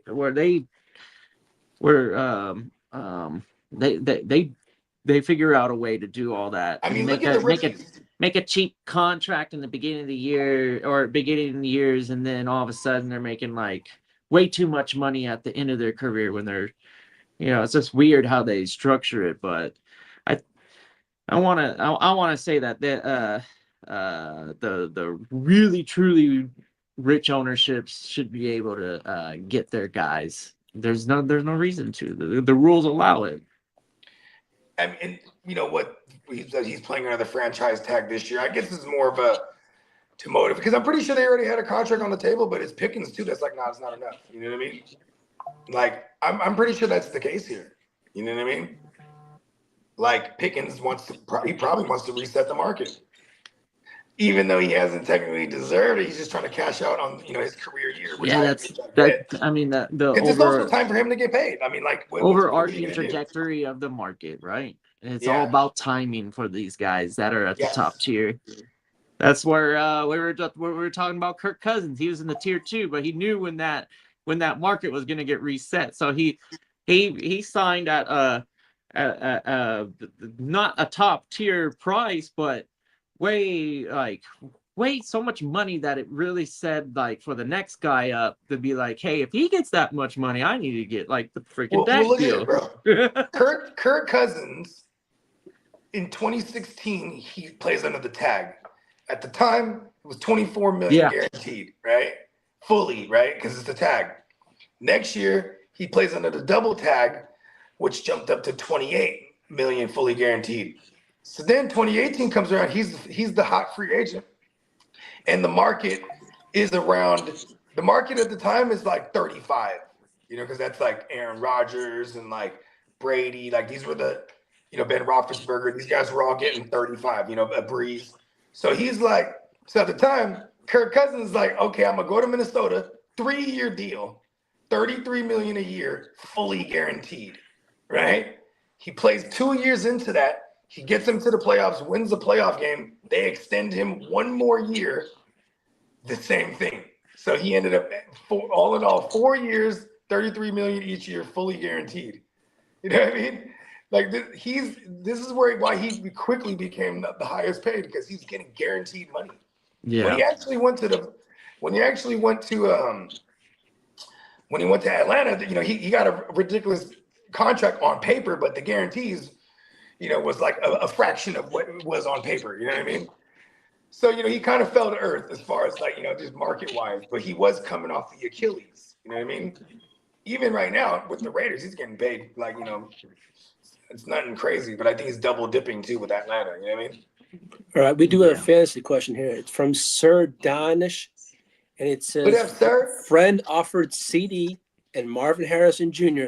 for A-Chain and Pickens. No right redraft. PPR. I'm keeping the Pickens side. It's Marvin. Yeah, A-Chain and Pickens. I don't like Marv. Yeah, I don't want the Marv I'm side. not a Marv side, yeah. Who's the other guy with Marv? He has CD. CD Oh, is CD. Marv. And Yeah, I mean- and CD's not a big enough jump. Yeah. Like I just rather, I mean, and yeah, I'm still interested in moving H-N though. Yeah. Like I'll move H-N for shit. I'm okay having both CD and George Pickens, bro. I would flip H-N for CD and maybe a pick. Because I feel like I get away with that, especially if it's a running back needy team. I worry about H-N a little bit, bro. I say this every year, and I'm wrong about him every year, though. Yeah, every year he performs. I'm a little worried too, and that happens. But I mean, I have him in a dynasty, so either way, I got to roll with it. You know what I mean? So Yeah. we'll see. Y'all know the experience. What I was gonna say, guys, happy 1000th show. I got to get to work. I got a video job in a little bit. But hey, thank you to the best producer. Also, Peacock, man.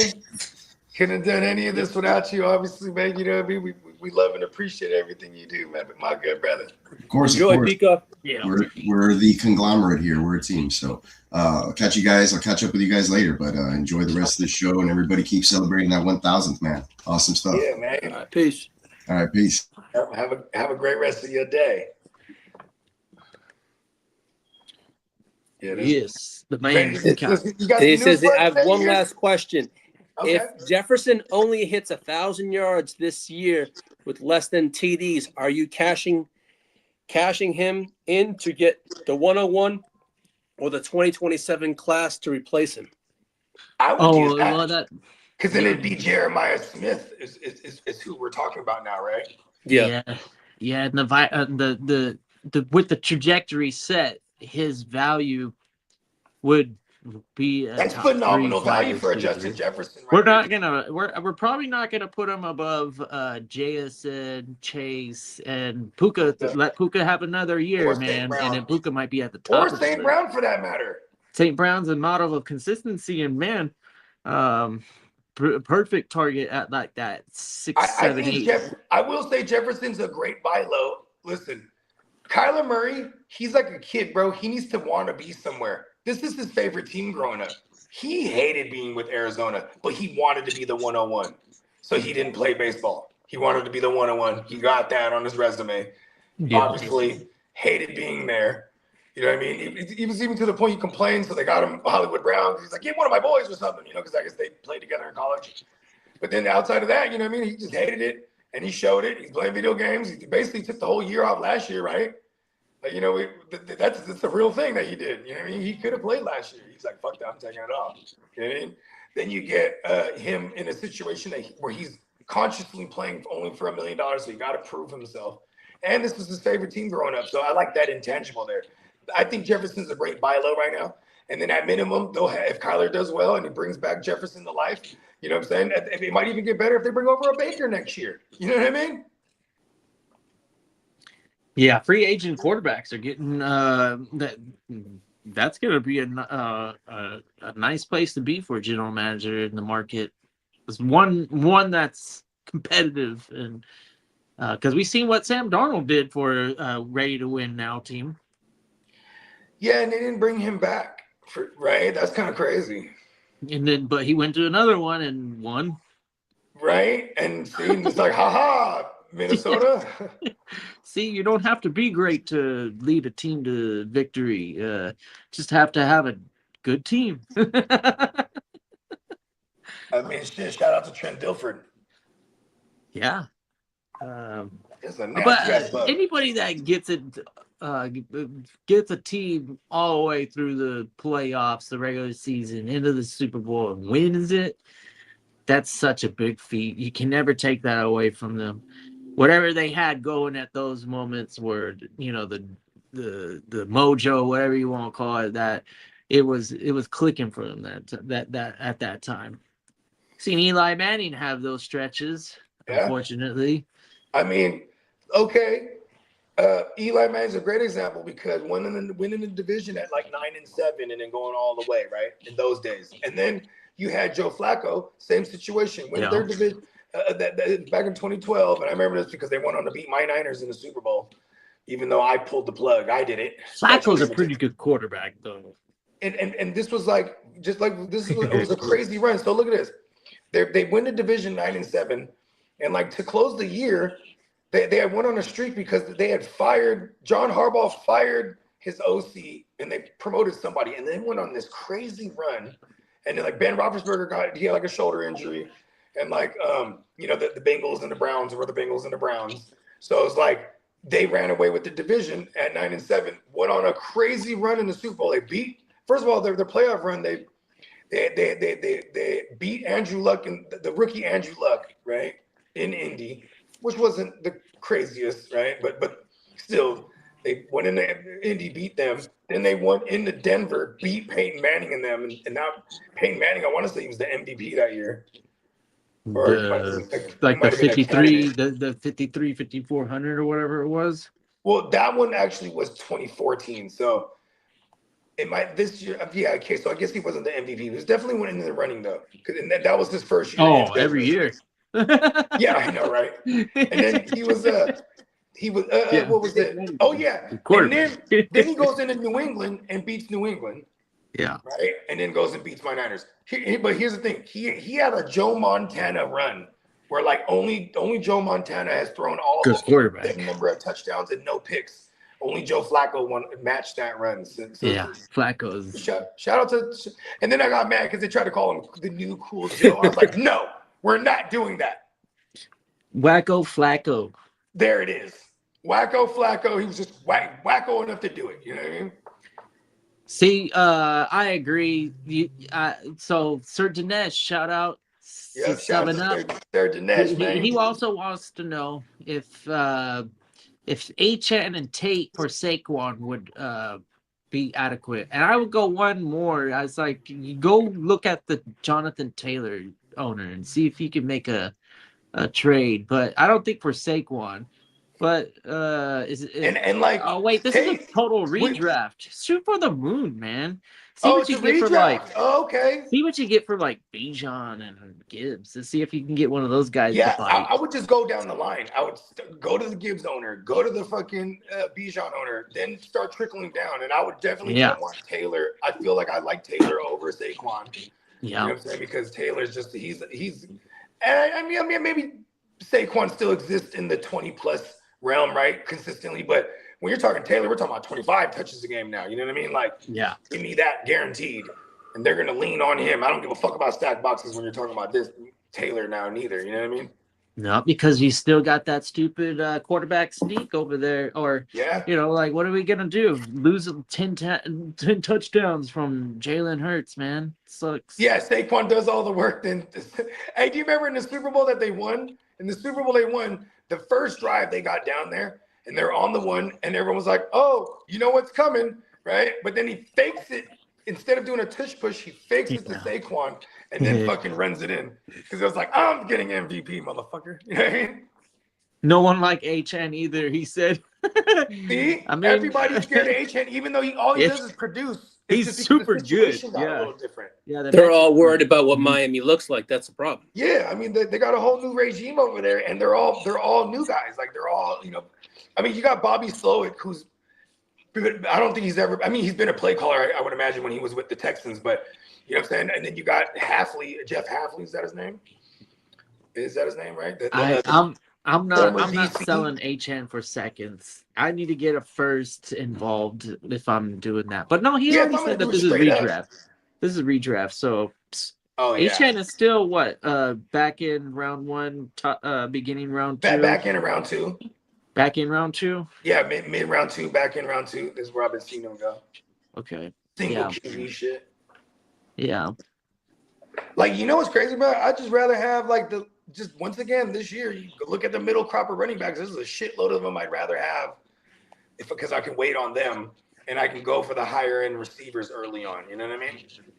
Like, I'm probably not going to end up with any HNs unless I get them in some kind of trade at one point. But I'm not drafting HN. I'm probably going to be wrong about him. Everyone that has him should be happy. I've been wrong about him like 3 years in a row. I just don't like the price on him mainly, too. That first year is probably where I missed out because he was going really late. Like, he was like a waiver wire guy. You know what I mean? Yeah. Yeah, man. I think I think you're better off going Taylor over Saquon if this is like a dynasty thing. And I would really consider that. Well, it sounds like you're kind of out of luck with the league not appreciating his value. So you're gonna have to sell high when he's producing. You're gonna have to wait for like week 2, week 3 when he has monster fucking and he's the top running back in the league.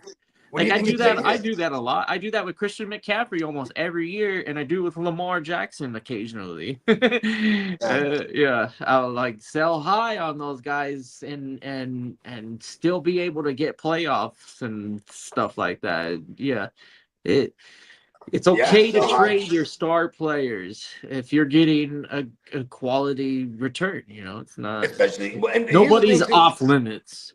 If he's down, I mean. He's obviously consolidating, being the 2-for-1, and he's bringing back the 1, right? So, you know, maybe there's something else on his bench that's worth taking a flyer on so you can make it a smooth 2-for-2, right? I mean, because here's the thing, too. I mean, what's your outlook on Tate? Do you think we got to wait too much time on Tate for him to be useful for us where we're comfortable putting him in our lineup? Because he is a rookie. I'm comfortable but he's been. I mean, McMillan is it, okay. How about this? Do you think he can have a McMillan type of outing this year? A rookie Jalen McMillan, yeah, or Teteroa? No, Tet McMillan. Rookie Jalen McMillan. That wasn't too bad. He definitely missed. That was pretty good. He only had a brief moment of time, but that's how rookie seasons are for the most part. Yeah, I mean, he definitely missed some time to an injury. Tate, but once he came back, Tate's fine being the wide receiver 2. It's what he's been his whole career. That doesn't mean that he's not a quality receiver, that he can't be one. Be one, yeah, that's ridiculous. I think he's. I guess it's all definitely capable. He is gonna jump into a role where he's probably drawing the better coverage. We need Cam Ward to really push the next step of his becoming a successul quarterback. He's with Brian Daboll. Brian Daboll Brian Daboll is he's had success with a plethora of different QBs. There you go. I that's one of the things that I like about Tennessee's, that the way that they approach this offseason, they're really putting Cam Ward in better position. I know they got rid of Chig, but they got Gunnar Hill, and then they got Tate in the building, and the dude Ridley from the Giants, and then Wandale. Yeah, Wandale. Ridley. Yeah, the kid has some options here. He's their running game is still like the Tony Pasta, and then they got Nick Singleton behind him. Yeah, I'm not the Tajay Spears guy. Spears is gonna be probably, if he's gonna break out, it has to be this year, and otherwise, like Pasta was so annoying for the trajectory of Spears, and then it was like, okay, Pasta's doing enough to, like, it became one of those. Is it Pasta's like a James Conner kind of, but not as productive, where like you're excited to get James Conner, and then like, oh man, I got fucking Pasta as my RB2. What's that gonna be like? Who knows? But did you hear about that shit about the noise on James Conner, by the way? Yeah, about him being the RB1. It was funny as fuck. Are you serious? I'm like, what? Are they just trying to temper expectations on Jeremiah Love? Or like, they're trying to man. Maybe they're trying to motivate the kid. Jeremiah Love is talented, and he just got, unless he can't pick up the playbook, I could imagine that though. But maybe it is struggle. I don't know, because not everybody's language is the same. Maybe he's learning playbooks. I mean, think about this. James Conner ran through hella different systems and different schemes, and like he's a wily vet, So if he's picking up the playbook faster, it doesn't surprise me. He was injured all last year, right? Fuck no. If you ask me this though, is he going to be the RB1 week 1? No. I like Jeremiah Love still. Yeah, and it's like, at least for Jeremiah Love, at least you would imagine he's going to be game script proof, right? Because they're probably going to be a lot of negative game scripts, and like he could pass pro and he can catch the ball. So, you know, we might still get some belt. We might get like a James Robinson type of, like a 2020 James Robinson season out of Jeremiah Love, where he's on one of the teams that doesn't want to win, but they're going to keep running him. Like think about that. When they were tanking for Trevor, it didn't matter if they were down multiple scores. They were just handing the ball off to James Robinson. And like, it's so funny because they would drop everyone back because they're clear passing situations and he would just run for like 20, 30 yards. And James Robinson ended up finishing as the running back 6 that year in PPR. You know what I mean? With like Jake Luton as the fucking Jake Lieutenant Dan, as I used to call him. He was the QB. So, you know what I mean? I feel like we're going to get a lot of that this year. Like, just a team who clearly doesn't want to win. And then at one point, they'll see what they have with Carson Beck. We got Marco with some Gabe Davis, Weiss, Hyatt. Weiss is from like or Caller Dynasty. Oh, so Hyatt, you could basically just get rid of in a heartbeat. Yeah, you can get rid of, and then you also, I mean, Weiss is like, he's in Miami, buried on the depth chart. You can probably get rid of him too. You can get rid of him. Kolar is, I'd keep on to call. Yeah. He's a Chargers fan. Don't listen to No, just if I need to make room, I'm cutting all of them. Yeah. That's true. Yeah. Oh, man. Like, straight up. Yeah. Especially if there's something else I can hold on to worth a damn that's floating around out there. Yeah, Jalen Hyatt was supposed to be what Isaiah Bond is shaping out to be. I don't know what happened to Hyatt. It is just a fucking trash. Hyatt's probably going to have to try to make the roster this year because it's a whole new regime.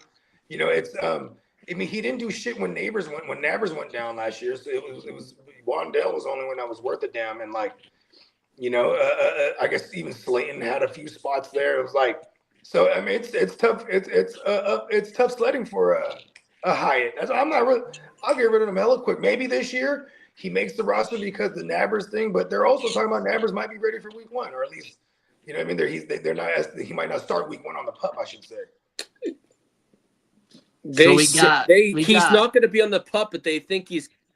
There's been so many mixed things that have came out. It's all good. We'll just play. We'll play it by ear. You know what I mean? And like, but yeah, if I need to clear some room, man, fuck all of those players. They ain't shit.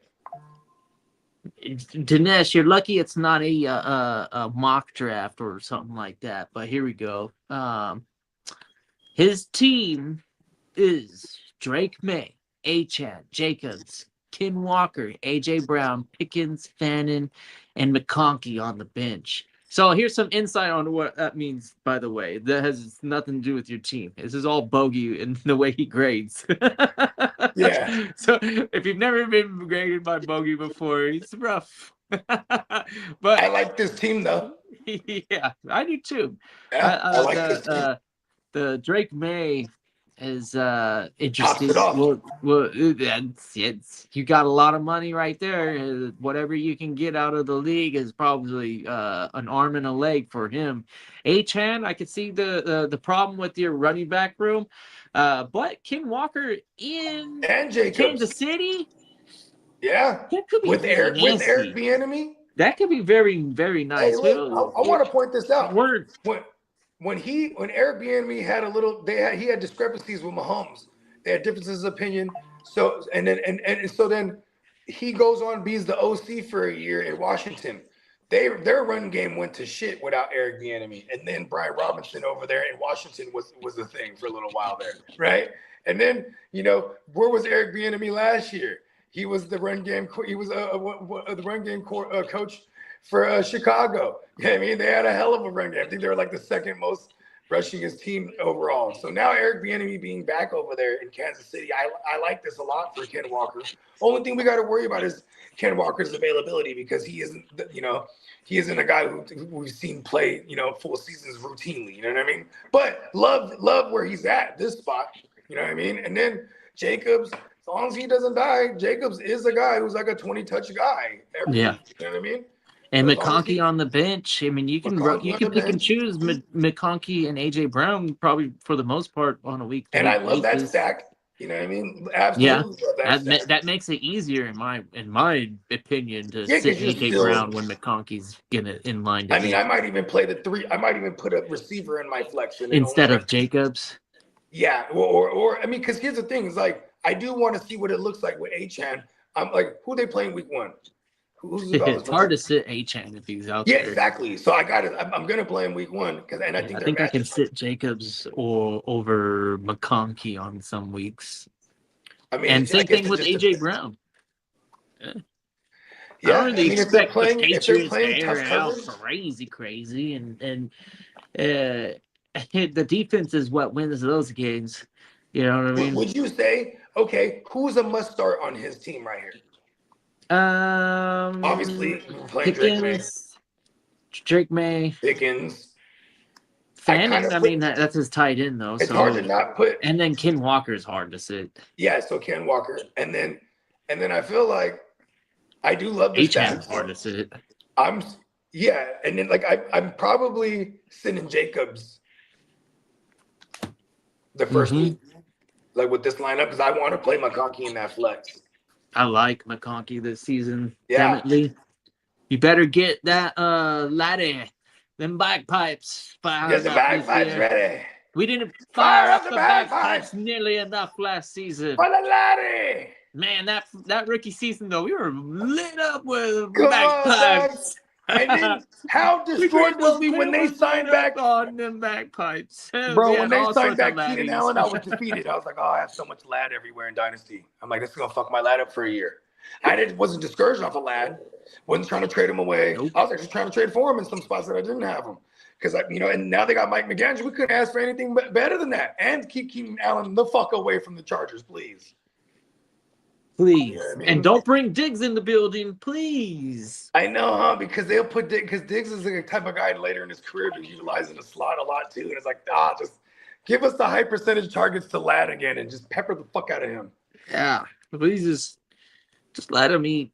We got Trey Harris he needs to get some action. So let Trey Harris and the other guy, Trey Harris. What's his name? Lee, what's his name? But you got KLS, you got Trey Harris, and you got Quentin Johnson, and then you got the kid, Thomas? Brandon Thompson. Brandon Thompson, there you go. I knew it was Thompson. The speedster, he's very high on this year. Yeah, so he's definitely. So they got some speed because obviously McDaniel. Although he led the SEC in receiving, and he was the fastest recorded combine 40 time this year. He wasn't very efficient. Yeah, he was the fastest in the draft. Bogey's correct. Yeah, but he had the most. He led it in yards. Wow, very efficient. So he's taking it. He's taking it to the house. Inefficient. Oh, inefficient. Yeah. Okay. He wasn't a high catch rate, but when they did dial it up, it was usually for a touchdown. A big one down the field, yeah. And that's Justin Herbert has that arm too, and as long as that pocket will give him time to let that play develop down the field, Mike McDaniels that's going to be like obviously in fantasy, if you ask me, we're not going to want to start that guy. If I had him, I'd flip him because I think he's going to be very inconsistent from a starting standpoint. But because look at that rotation, even Quentin Johnston's still going to be annoying in that rotation if you're a Brendan Thompson truther. You know what I mean? And Trey Harris, he's a second round guy. They're just going to go all away from him. You know what I mean? Because of the new offense installed. I don't think so. You know what I mean? But fast as a motherfucker, that kid. You know what I mean? Because Jacobs might be in jail. I forgot about that. Jacobs was going through some fucking drama. No, I heard he didn't get charged with nothing.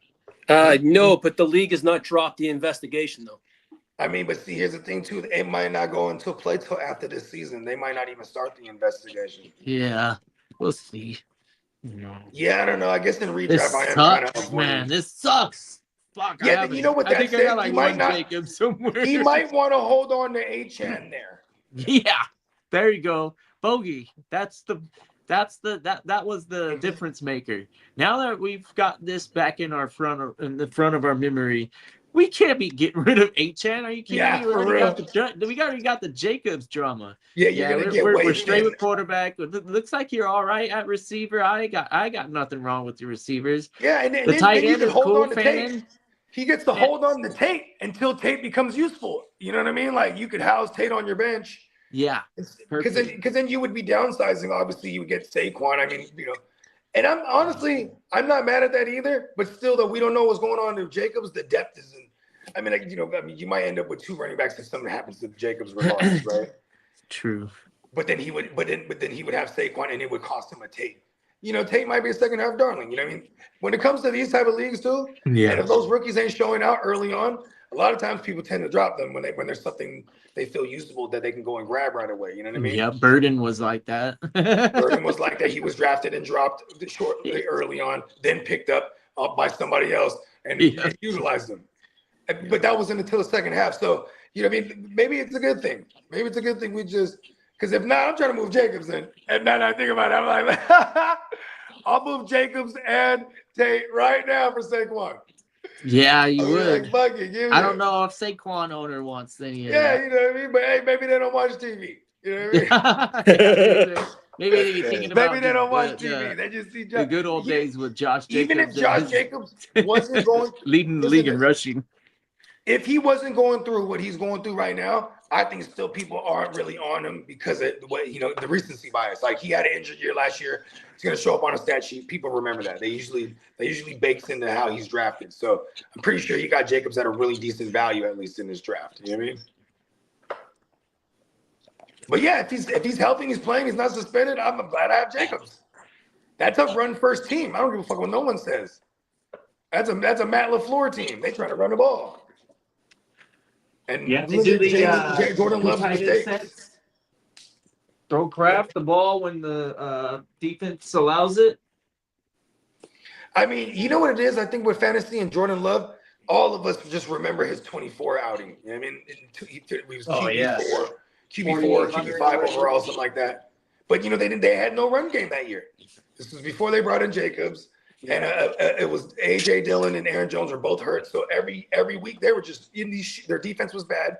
They were in these massive shootouts, and it was fun. Jordan Love was fun that year, but at heart they just want to run the ball.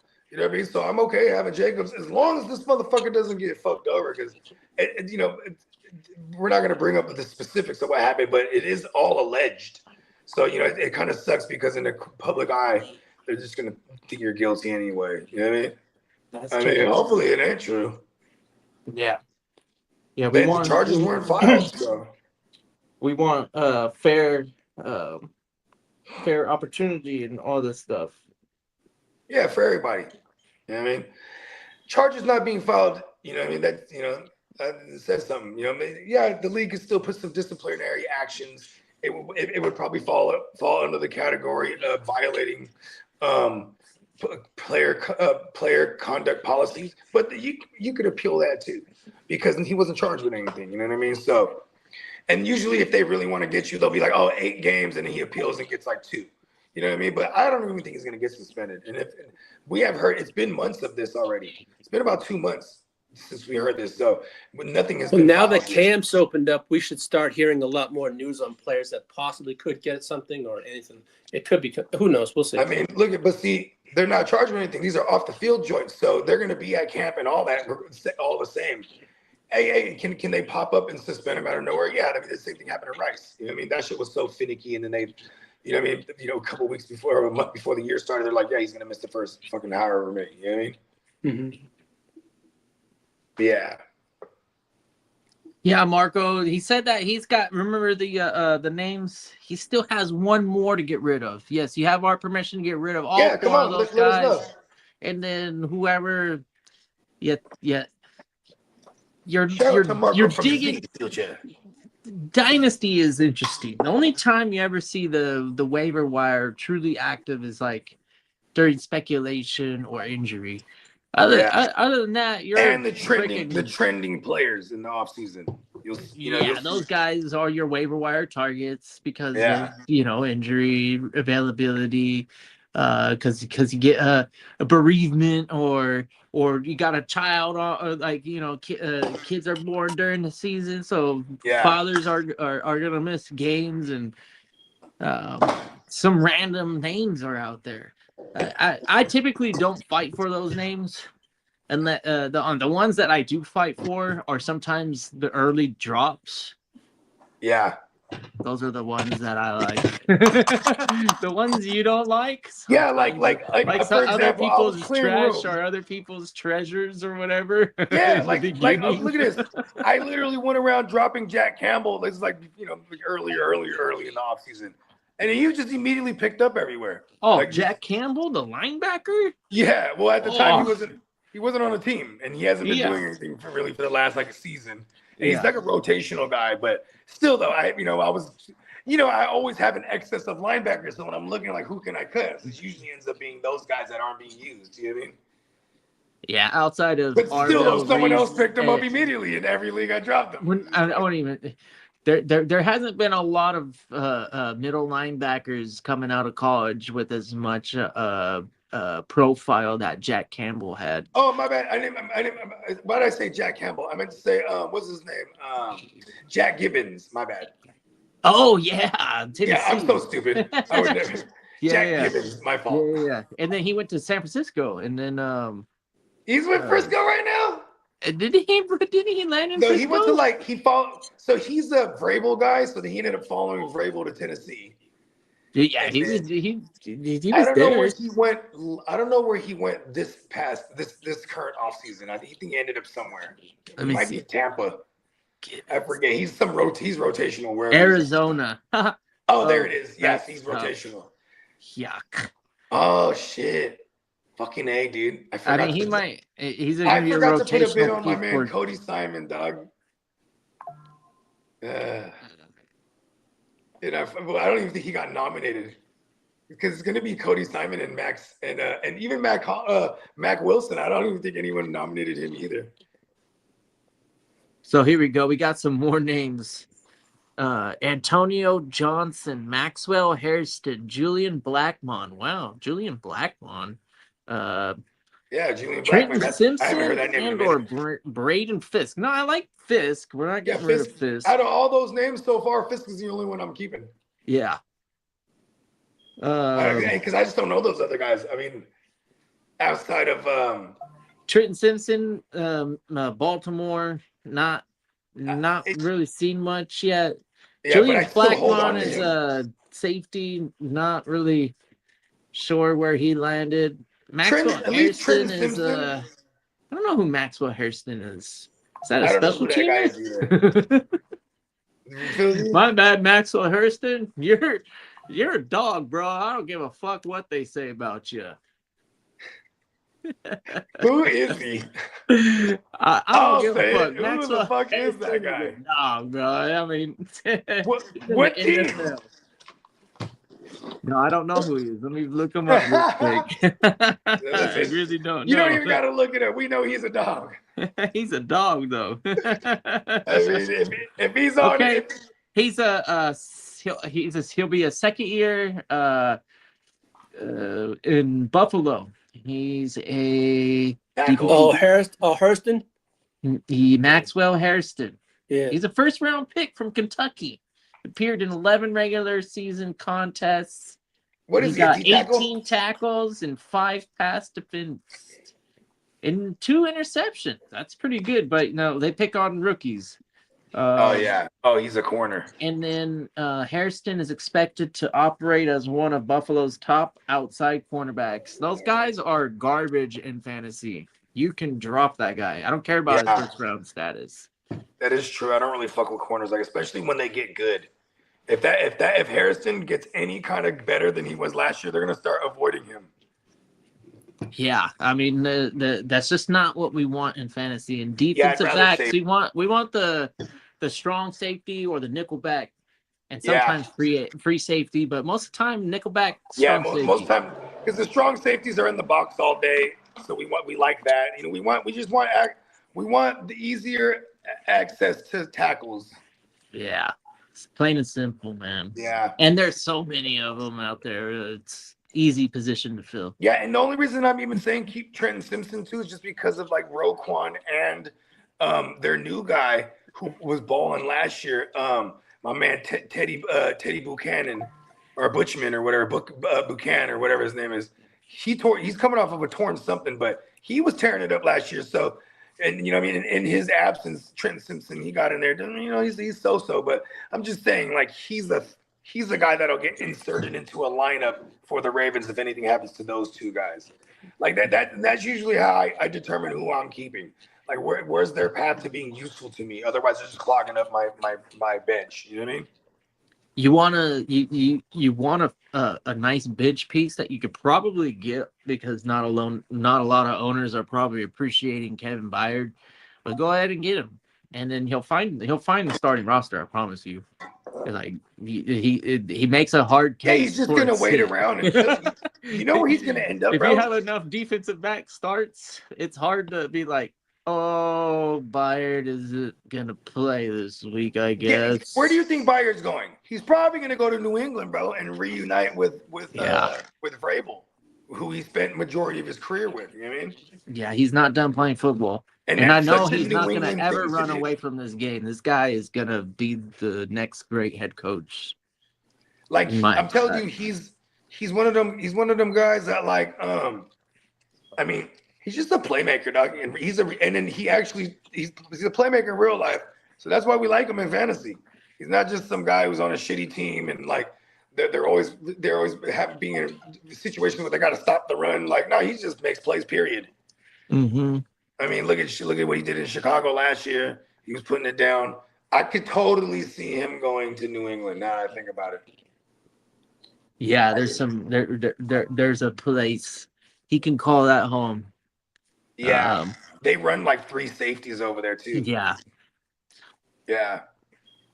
Vrabel's the shit. But what's up with the drama though? Like, is that something that we're really? I mean, he's just fucking a bitch on the side. She just, Here's the thing. He's fucking a bitch on the side, but she's not a low-profile bitch. You know, that's just there it is. That's crazy, and she lost everything. Yeah, and not him neither, because the unfortunate nature of the business. I mean, the women they're going to get because her husband is a high-profile, prominent person. Listen. When all this thing was happening, there was like all kind of clips coming out of her, just her on TV talking about, me and my husband, we're just, he's just he doesn't like me having fun and this and that. You know what I mean? She was just like getting on him. You know what I mean? Like multiple clips. We're talking about how she was disgruntled over her marriage and she was just kind of laughing. I'm like, yeah, I don't have the greatest marriage. Like, and it's like, what? And then they would ask him about the shit, and he'd be like, it's nobody's business. And he's trying to keep it private, but all the while she's allegedly doing her thing with Vrabel. And what's crazy is like I remember us covering that shit. And then, like, some people were like, oh, he's going to lose the locker room. I'm like, I don't think so. Like, I'm like, people don't know how men are. Men are going to be like, yeah, they're going to give them props for that. And, I know it sounds gross, like misogynistic, but that's just how it is behind closed doors. Yeah, I wouldn't hope for that. But I just know that the attitude of the football game is that we're playing to win. And if he's our best opportunity to be successful, have the proper game plan, and have carry a reasonable amount of experience, and the leadership is he's captain of the defense his entire career. I mean, like it's just lines up for a nice place for the New England Patriots, where the drama, they can handle the drama. They were. That's a what is that? A media? What do you call that? The media in Boston is crazy. That's just brutal. It's brutal like New York. You have New York and Boston press corps are nasty to the core. Vrabel's been there for so long. He has no problem navigating all the tough ones, and I think the media might just respect it and leave it alone. And I think that's the biggest distraction, right? It's always the biggest distraction. A lot of that is Bob Kraft. The players, like you're right, the players. Bob Kraft is a big part of that. I can tell you, when I lived there in Massachusetts, if there was a person or say a news station ask a question that he didn't like it or the coach didn't like it, he had them banned from the freaking building. He didn't give a shit He'd clean house. I mean, they're notorious for a long time for keeping everything in-house as much as possible. Like, no one knew that, like Belichick would berate Brady just like he would any of his other players. You know what I mean? All this shit was played close to the vest. You know what I mean? Even Belichick, his whole persona in the media. That's why they call it the Patriot way. Yeah, they had, when Tom Brady went to Tampa and they won the Super Bowl right out the gate, and you saw Tom Brady and Gronk, and they're faded and they're being carried and shit. You know what I mean? And they're throwing the Lombardi from boat to boat. Bro, they would have never been able to do nothing like that in New England. Nope. Because there's a certain high level of professionality that they carried themselves with. I will say the last Super Bowl that they won in 2018, Belichick was pretty faded. I was like, oh, that's pretty badass. And like, he tried to start it like, when they're in the parade, right? They're in the final phase of the parade where all the players are talking, and then they get Belichick on there, and everyone's like, yeah, and he's like, no days off. No days off. He was trying to, and no one was chanting, and they're like, hold on, man, we're trying to take a day off, right? Hey, wasn't it the alleged no days off chant going? They were not feeling it, but he was faded. And I was like, okay, and Belichick too. When you watch him in those specials, like the 100. Remember this? It was the 100th year NFL special where he picked the century team, like players from every decade, different positions. He brought in all these guys. He was sitting there running the film. Belichick is very articulate. He breaks down football. It's so dope. Like, I would love if he just had a series where he just broke down the history of football. That would be badass, because that guy will talk your ear off about a long snapper. You know what I mean? Like, he knows the game in every fucking facet. So it is funny to see how he handled the media all those years, because he knew exactly, like, all right, I'm going to give him. He just ignored the media half the time. Yeah, I'm going to give them nothing.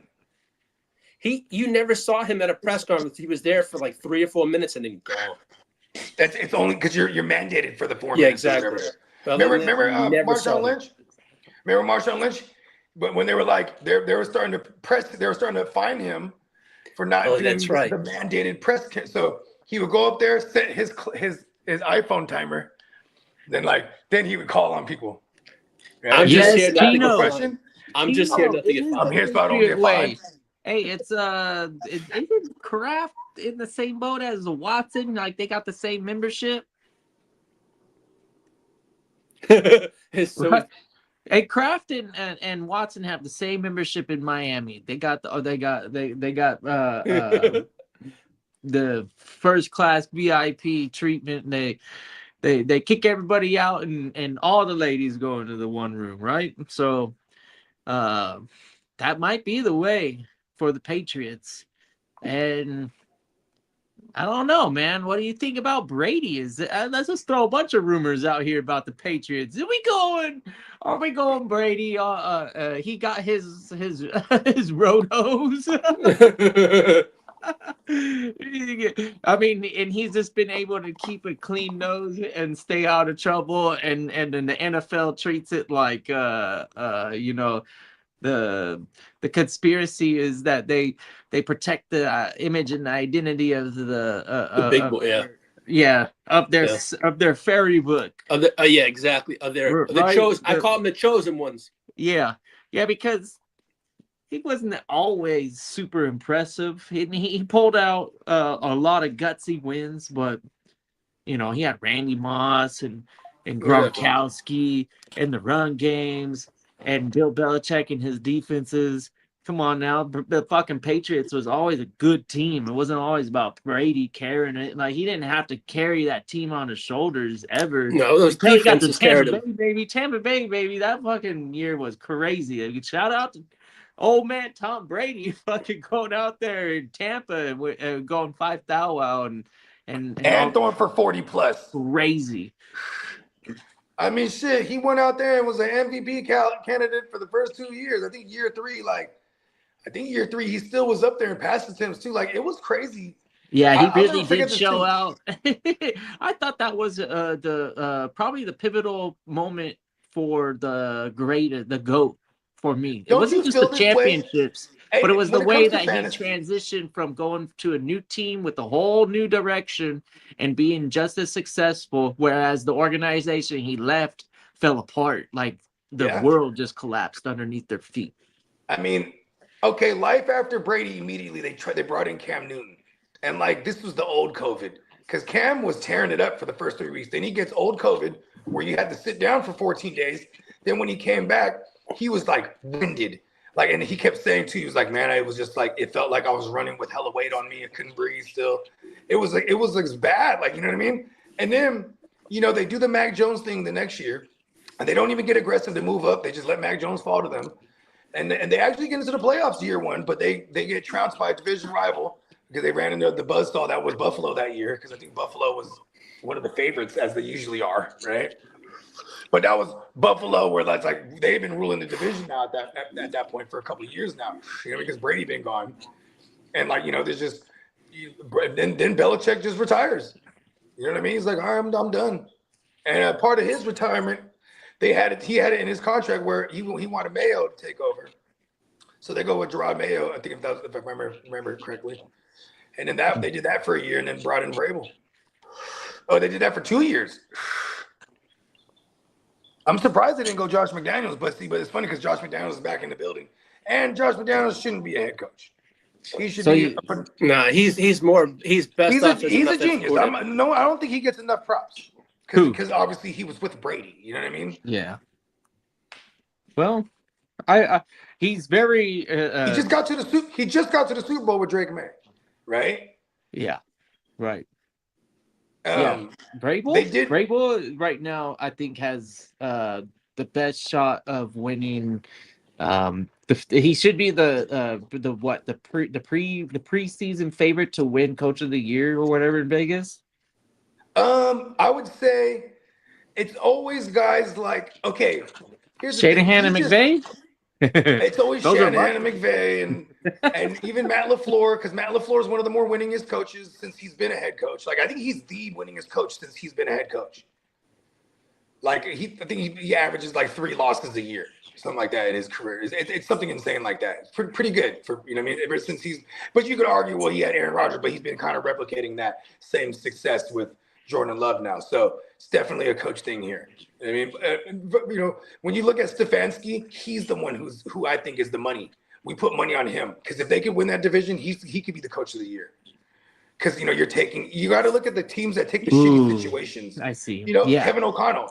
Yeah, that would be your favorite bet. Okay, I like that. See, I was just saying, we want the guys that are money. Vegas have at the top of their list. Yeah, Vrabel's going to be one of the. Vrabel's going to be one of the more winning coaches, so like it wouldn't even be plus money if we're thinking like in that. And then the whole season they're just going to continue to talk about this fucking off-season bullshit. And well, I don't know. The noise in the NFL can get quiet pretty quick, actually. Yeah. That I think about it because these weeks are crazy. We know how it is. It's a fucking tornado goes through the city, and then all of a sudden it's just like, man, can you believe that they actually won? That was amazing. That was a great game, huh? You're like, yeah, happens on any given Sunday. That's where the saying comes from. Any given Sunday or Monday, Thursday, Friday, Wednesday, we have a game all week this year. What? You know, I don't know if the rest of the world tunes into the Super Bowl, but probably they're not very entertained, honestly, because the last few Super Bowls have been kind of like whack. But you know how like America finally tuned into the World Cup? I wonder if the world will ever actually tune into the Super Bowl, because we damn know that the people that appreciate the football, they tune in, but that's not the whole world. Like, I think they would. But do they already have the placements for the World Cup every? You know, like because I know it's another 4 years, but like because I feel like they should just have it in America a lot more. It'll be in America next. Tino said that Harbaugh. Hey, the Chargers. So if you can get the Chargers to the Super Bowl, then you should win Coach of the Year. Yeah, that's true. But I don't think they're gonna get there. Other Harbaugh too. Harbaugh too. John Harbaugh. John Harbaugh over there in New York. Because these are some of the keys. Oh no, man. Here, let me point out some of the keys here. Some of the keys to winning Coach of the Year is like when they look at the bullshit that they had to deal with. Like for example, Shanahan should have been at minimum number 2 in that conversation last year because all the shit that he had to deal with, and he still got into the playoffs, won a playoff game on the road. You know what I mean? Like that's coach of the year. Stefanski the other year when he had the Watson go down, and he has the DTR experiment, and then he says, "Give me Flacco off the couch." And he gets into and the playoffs. the year before that was fucking Jack Campbell, or not Jack Campbell. Yeah, Dan Campbell. Dan Campbell. Yeah, because he took a team that was a non-playoff team for hella years, and he made them the talk of the town in the NFL. Like, you know what I mean? He made them one of the hitters that were in the Super Bowl conversation. You know what I mean? He was in the. I mean, shit. They were fighting for number one. Shit, they were just the number one seed the other year, and they were one and done because they ran into the buzzsaw that was the rookie Jaden Daniels. You know what I mean? And where they went in there after they took care of Tampa, and then went into Detroit and took care of them really handily. It was insane. But yeah, I mean, you want to look at situations like that. Like Kevin O'Connell, if he can do it with the Kyler Murray and who has, and they can get this team that wasn't in the playoffs last year back into the conversation. He could be head coach of the year. Same thing with Stefanski again down there in Atlanta. You know what I mean? Any of these new coaches, I think the Giants will be improved for sure, Diamond Joe. Yeah. And that's why I said other Harbaugh too, because that's another team. Hasn't been a playoff team since Brian Daboll and Danny Dumbass. And that was 2021, where they actually did win a playoff game. They beat the Vikings, who were on fire that year with Cousins. You get John Harbaugh on there, and every year someone new basically wins that division, except for the Eagles finally went 2 years in a row and broke that streak. But you know what I mean? You never know. Spin the wheel in the NFC East. I mean, I like the Giants as the favorite, but look, I mean, the Giants, the Cowboys as my pick to win. Yeah, I'm about to say there's no way the Giants are your favorite. But the Giants are the money here. If you want to pick a dark horse, this is just for the head coach of the year. Yeah, but that team's success is tied to that new head coach. So if they're a dark horse team, he's a dark horse candidate. I don't see it yet, and I'll tell you this: their trajectory is similar.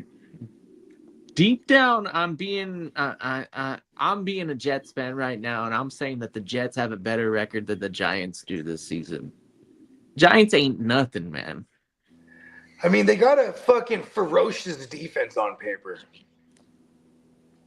and now they got a head coach who has a mad history of winning. Minus Dexter Lawrence too. Yeah, man. I don't think so, Joe. Man, I don't think that the Giants are there yet. They're on the same fucking they have a franchise. I think the Giants are settling.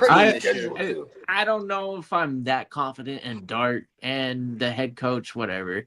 And the rest of the team, you can put together a defense. That pass rush is definitely crazy, and I like a lot of the defensive backs on the Giants squad. I don't hate that defense. I just know that division's pretty strong, and that the Giants are probably the king is Daniels. I understand Diamond Joe says they have a franchise quarterback, but he needs to learn how to use the Commanders above the Giants.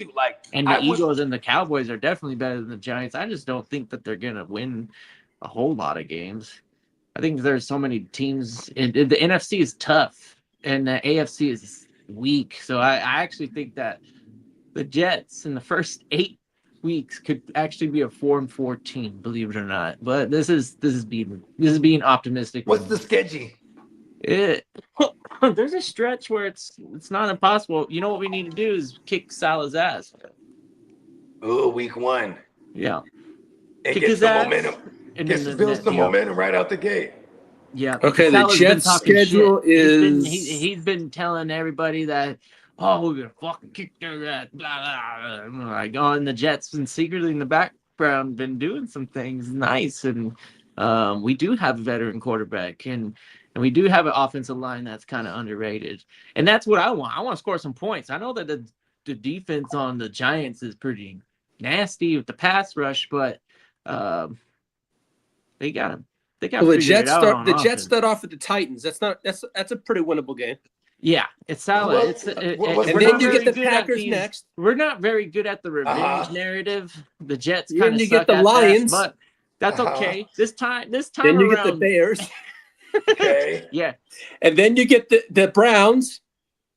Okay. Then So you maybe, get the so look, Patriots. there's 2 and 3 right there. Then, I'll give them 2 and then 3. you get the Patriots. Okay, so Get 2 the and Dolphins. 4. 3 and 4. Then you get the Raiders. Okay, 4 and 4. There it is. Then you get the Chiefs. 4 and 5. Then you get the Bills. 4 and 6. Then you get the Chargers. 4 and 7. Okay, Then you get the hold on, Dolphins again. 5 and 7. Hey, the Jets don't lose to the Chargers. Then you get the Cardinals. Then you get the Cardinals.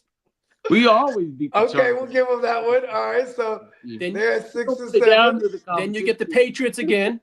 Okay, so the Patriots gonna sweep them, so they're 6 and 8. Then you get the Vikings.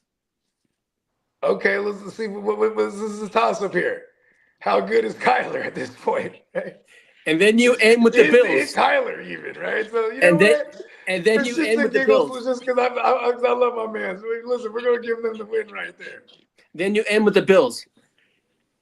Okay, so the Bills will sweep them. So they end 7 and 9. Let's go. Or 7 and 10 or whatever it is. Yeah, I had them around 6 or 7 wins. The Jets. 7 and 10, but I'm just trolling Lee because you know what I mean. Maybe the Chargers don't lose to them. You know what I mean? Yeah, They definitely were should be looking at losing. 6 and 10. Hey, you counted a dub for the Chargers. I'm counting that as a win for the Jets. Yeah, I know the that's what I'm history. saying. Oh, that will be I a counted fun this. I had them at week 7 and between 10. Kitteh and I. That will be a fun week. Yeah. That will be some fun. I don't want to lose to the Chargers week 15. These guys been talking about this matchup for 3 years. We're gonna What's play up, each other Clark? in 2026. I'm like, it's Clock 24. thinks that the Giants is going to take a step up for sure. I think everybody agrees that the Giants is doing the Hey, right you got John thing. Harbaugh there. And Yeah, they, but that team pass goes rush as is far as super nasty. Jackson Dart's health. yeah, and then his competency, I'm not sold on his He might not be the smartest. whole fucking thing. Yeah. You know Hey, what? Okay, look at this. What were they saying about Lamar? They're like, oh, they should make him a receiver. John Harbaugh's the only guy that was like, no. He's a weapon and he's a quarterback. He's not a receiver. He's not a fucking return guy or whatever. All that bullshit they're trying to label Lamar everything but a QB. You know what I mean? So he was the guy that had a hand in developing. What's his name? Lamar Jackson. They did go and bring in Greg Roman at one point. Greg Roman obviously was one of the architects for a young Kaepernick when he was with the other Harbaugh back in 49er land, right? But then you have, now you got this wild kid running all over the place, Jackson Dart. Maybe you can tame this kid. I mean, you look at the Lamar Jackson rookie year when they finally made the switch from Flacco to Lamar. Bro, Lamar was throwing the ball like 15 times a game. Like we got some breaking news. I don't know if it's legit. Supposedly the Buccaneers traded Vea to the Broncos. That's what I was going to ask you. I was like, Oh I'm my going to check that. I haven't that's seen probably it. real. I'm on my phone and I have everything lit up and I'm not seeing a thing. I I'm mean, used to the street, but I'm not seeing anything from Adam. I mean, that's been the talk for this morning. We knew that he requested to be traded, and the Broncos would be a nice landing spot for Vea. wow. No, there's an nothing from Adam Hey, it's Scheffner an or Mike upgrade. Garafolo. But there's no first rounder involved, which is, I guess, I've not seen required, nothing. I just but checked that is- everything. I don't know. it's a It second says and a But here's the third. thing, though, is like But he wants it's some in type of 28. he wants some type of contract extension, so it probably didn't cost them too much in draft capital because it's like they're just dumping them. Man, Oh, Broncos because are they're doing gonna it, have dog. to That's pay a him a good pickup. big chunk for Hey, his that's a good third ass pickup, contract. bro. This would be his third contract. He's only gonna be getting paid top end. Yeah, Vita Vea, fuck yeah. Yeah. Yeah, And like, this is you the know, third time that they would have to pay him, right? I mean, this is that would have been Tampa's third time of paying him. And Vita Yeah. Vea, I mean Vita Vea goes back to what, 2018, 2019? All right, there's no trade. All he has is requested a trade. There is no trade at all. Yeah, I haven't. I didn't ever get notified, and you didn't say anything. The And only shout thing out that to, he Ace does Boogie. want, he wants to be traded to a Yeah, shout out to Ace California Boogie, team. though. That's what came out this morning. He wants to be traded to a California team. That's it. We got. He's from Cali. Yeah. He from my hometown area code, but he's from a place called Milpitas, but they got the same area code as my hometown. Shout out to Vita Vea. Matt Henningsen. I don't know who Matt Henningsen is. Do you know that? Do you recognize that name? That's a defensive tackle. Nah, man. Shout out to Matt Henningsen, man. I think that's a new name, man. Appreciate you pulling up. No, that's the defensive tackle in Denver. Okay. Oh, okay. I was about to say. Oh, so he's the next guy. Yeah, exactly, Diamond Joe. It's not legit. Fake news. Yeah, it could be. Sure. Send him to the Niners. Fuck it. Him and the guy from the Cowboys would be nasty. This is coming from a bunch of Niner gang that they're going, "Hey, come home, man, come home." Yeah, come home to the Bay. He said it. Listen, he said he wants to go to the Niners. They fumbled homeboy in Indianapolis right now. What's his name? DeForest Buckner, bro. We should have never traded him away. You're right. We went and got fucking Javon Kinlaw, who they were calling Buckner 2.0. That was Buckner negative 2.0.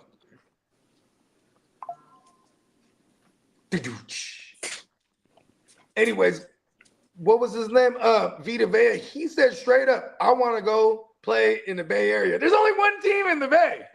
You know? I'm just saying. You know, I'm sorry, Raider fans. You guys are in Vegas.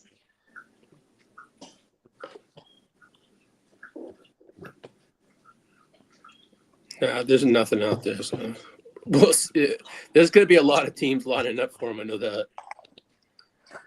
I mean, you know, the teams that are willing to pay him. Exactly. Niners got a lot of cap space, bro. The Niners have the most money in the NFL. Like, come the fuck on. Like, we're going to clear some more space, too, when we get rid of fucking Aiyuk, man. Yeah, I think you guys clear up. I think it's 20 million. 20 to 23. Depending how it's done, I guess, from what I know. Or what I've read. Clark says, Niners need him. We need everyone in case of injuries. Come on, dog. We're battling. What's up, Clark? Is Clark going to be in Vegas? He might be able to swing it. I know here's the thing is, like, he works with the Seahawks. So if they got a home team or a home game in the preseason that week, I don't think he's going to be able to pull up. Gotcha. Yeah. But I mean, shit. We can look at their schedule right now. Let's see. Let's put this pressure on the clock. Listen. If they're playing away, you got to pull up. Vegas, baby. He actually just came back from a little vacation. He was out there in the Dominican Republic tearing it up. All right. So their preseason schedule is the Cowboys August 15th, Seahawks Titans August 23rd. Where's that at? Let's find out. It's going to be in Nashville, Tennessee. See, there you go. Look at that clock. Oh, pull man. Up. Nashville, Tennessee. What is going on in Nashville, Tennessee? Titans, Seahawks. Seahawks, third week preseason. Because that's the week. Because he was telling me, he's like, he didn't know the schedule exactly yet, or he didn't know someone I was talking about it. Because he said there's a good chance he goes as long as the Seahawks don't have a home preseason game. Because no, it's in Tennessee. Tennessee. Let's go. Is there a game in Las Vegas when we're out there? I don't think so. No. Oh, yeah. Yeah, we were just talking about that. What are you talking about? The Raiders are playing the Niners. Niners. Oh, that's right. Yeah, that's right. And like, I think tickets are $125 each. I'm not if they mad were at grouped it. together. But we were talking about like doing singles and stuff. When is it? Is it on the Thursday night too? Is it the Thursday night?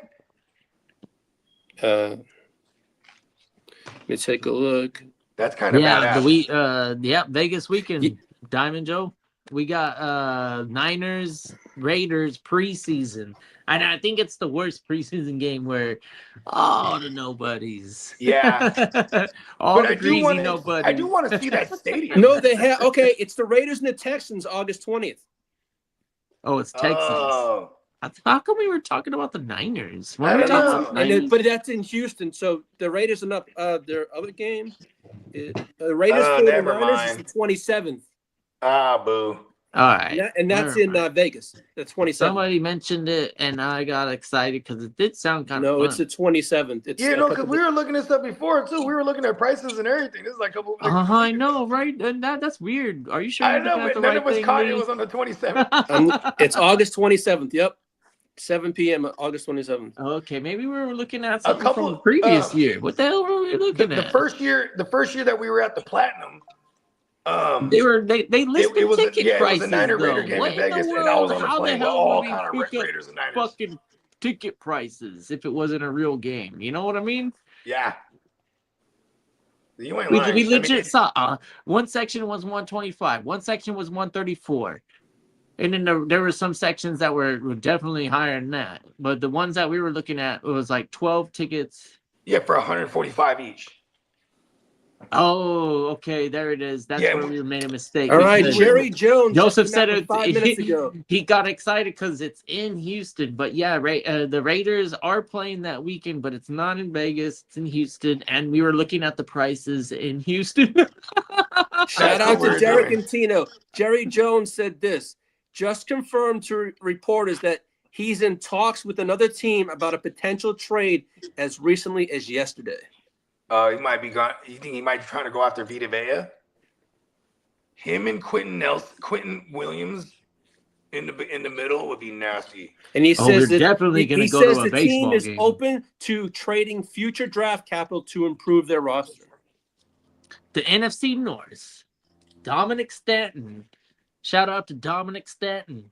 He wants to know who wins the NFC North. That's the toughest fucking division, man. I'm gonna. What's crazy is like who's more in a bounce back, right? Like you think Chicago could hold it down, reign supreme again, or is like or the Lions in a bounce back spot here, right? Because Green Bay is never not in the mix. And then the Vikings, like, with Kyler Murray in that defense with Brian Flores, maybe Kyler Murray could just do that much more on that side of the ball because they had 9 wins last year. That division is crazy. It was like that division is tough. I would still never sleep on a Detroit here, but man, if Chicago's defense is just that much more better, because look at their defense last year. They were one of the leaders in takeaways too. You know what I mean? I mean, shit. And they were one of the more runningest, teams. At Chicago, they got the formula down. And, this is kind of what the Lions were doing when they had Ben Johnson, right? So it's hard to sleep on Detroit, but, man, Chicago, it's not a fluke. You know what I mean? It's not a fluke what they're doing. And him having Dennis Allen as the DC, that's legit. You got a guy who's a former head coach, and he could just handle all the defense while you learn to be a head coach. And now we're going into year 2. So you know what I mean? So I feel like the arrow's still pointing up for Chicago. Chicago's a tough squad. That whole division is really tough. One thing that I can actually safely say about the Lions is that they have potentially a player that can outdo.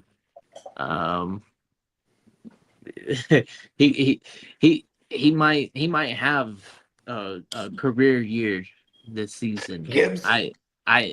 Gibbs with Monty out of the building, and then giving him that opportunity to fulfill a 3-down role. The whole what's crazy? Their offensive line.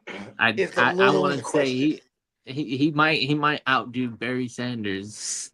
That's a little crazy. Gibbs is that talented in my eyes. I think. Okay, let's look this up. What's Barry Sanders' best season numbers? Oh, he had like 2,200, 2,300 yards or something like that. Getting 2,000 is with that 17 game. It could give him a little bit like, okay, this might be a fun bet in Vegas. Like a future. Barry Sanders last season. All right, it was 1997. He had 2,053 rushing yards. Yeah, 2,300 sounded crazy. 6.1 yards per carry, 11 rushing TDs, 33 receptions for 305 receiving yards, and 3 receiving TDs. 305 receiving yards? So 2358. Oh, you're right. His 2358 was his total yardage. 2358. Wow. Yeah. Okay, I'm with you on this. Fuck it. This is dope. He's not sharing with anyone in my mind. And he shared the MVP with Brett Favre. Oh, he shared MVP with Brett Favre. He's got one extra game to do it. 2 extra games? I mean, it's we living in a 17 regular season, yeah. So 1 extra game compared to back then.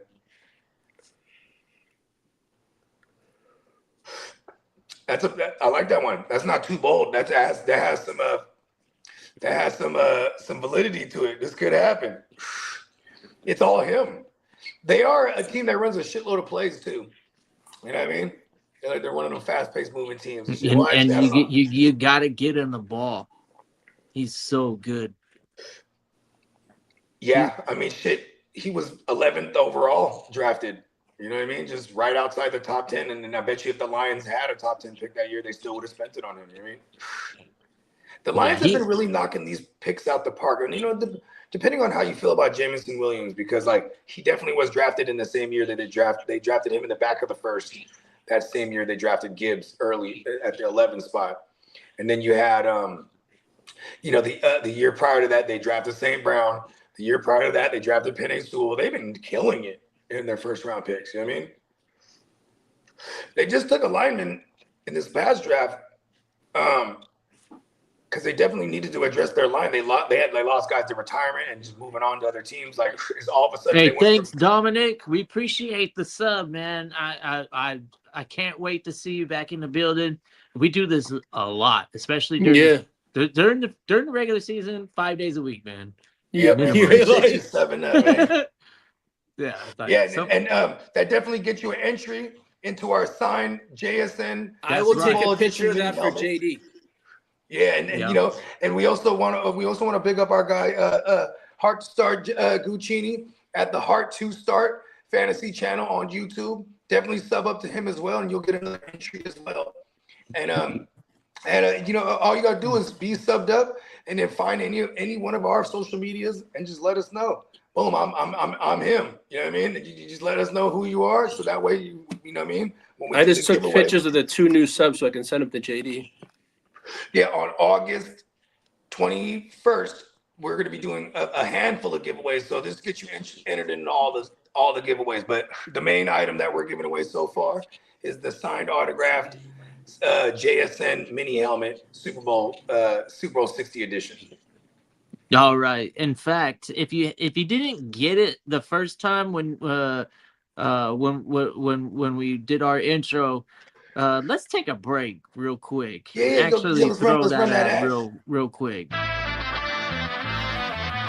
What's good, gang? It's the Guchinni representing the Heart to Start podcast, tapping in to remind y'all that coming this August 20th, 2026, the second annual GWN The Westside League live draft weekend will be popping off. Man, you will see all the cast of characters that you see live on the GWN every day. You'll see a lot of people that's in the chat every day on the stream, and then you'll see some of your favorite content creators that you've seen us make content with in this conglomerate that we call the GWN 100%. So what you need to do is go ahead and like and subscribe wherever you found us at, and if you screenshot that you subscribe, we are giving away multiple giveaways during the live draft. 100%. We will be running our regular scheduling program. Thursday night will be Playmakers. Friday morning will be WYGU, and then later on that Friday will be the live Westside League second annual draft. And during the draft, we will have multiple giveaways like this right here. This autographed mini helmet of Jackson Smith and Jigba Super Bowl helmet. Here over at the GWN in the Heart to Start, we putting up championships on the wall, and we want to bless the people that rock with us who putting up championships on the wall. You know what I mean? With some of these little special items to put in your man cave, your she cave, you know what I mean? Whatever it may be. But yeah, make sure you go ahead and like and subscribe, because that's all you got to do to be entered to win this helmet.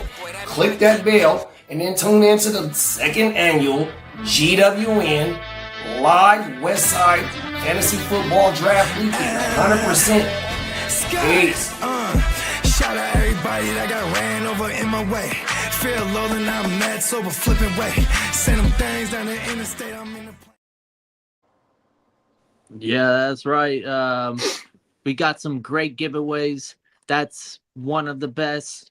And not gonna lie, it doesn't get much better from the Super Bowl MVP and goddamn JSN, dude. Like, we're not even too far removed from when the great Ohio State receivers in the league when he was getting drafted, they all said, because they all played together at one point, they were like, who's the real top dog in the building, right? Who's the alpha? Everybody gave it up to JSN, man. That guy is he's a real fucking talent, and you might be looking at a true truly awesome prize and potentially something that's valuable. Fuck, because his career trajectory is through the roof at the moment. Especially for all the Ohio State guys, he's got the best trajectory out of all of them. They weren't lying when they said that JSN was the best Ohio State receiver. They definitely weren't lying in my eyes. Garrett Wilson's nice. Garrett Wilson's nice, but I don't think he's anywhere as talented as JSN. Yeah, they're saying Jeremiah, the one that's coming out Jeremiah next year. Smith. They say he's the real deal. Determined, right? But yeah, the ceiling is just as high. And like I already mentioned, I think he's already for dynasty purposes. If the current season or the upcoming season goes to plan, then we do expect him to be a top 3 fantasy receiver asset in dynasty. Like if you were going to do a startup, Jeremiah Smith has the potential to go alongside the names of Puka Nacua and Amon-Ra St. Brown. That's crazy. I mean, he's going to be drafted as such this year just because he's coming off of the number 1 receiver here. Yeah, you know what I mean? Yeah, he has a lot of hype to it. It's crazy. I'm not putting him up there by any means. I'm pretty comfortable with putting Amon-Ra and I think I put him above like Nico Collins at the moment. It's just hard to replicate from year to year. Jeremiah Smith to me is pretty much as sure of a fucking like a home run no matter where he lands. We might could look this up, but like to my knowledge, only Antonio Brown in like the last 15 years repeated year after year in a row had a consecutive 2 years in a row being the number 1 receiver at one. The last receiver to do back-to-back number 1 in fantasy. I'm pretty sure it was Antonio Brown.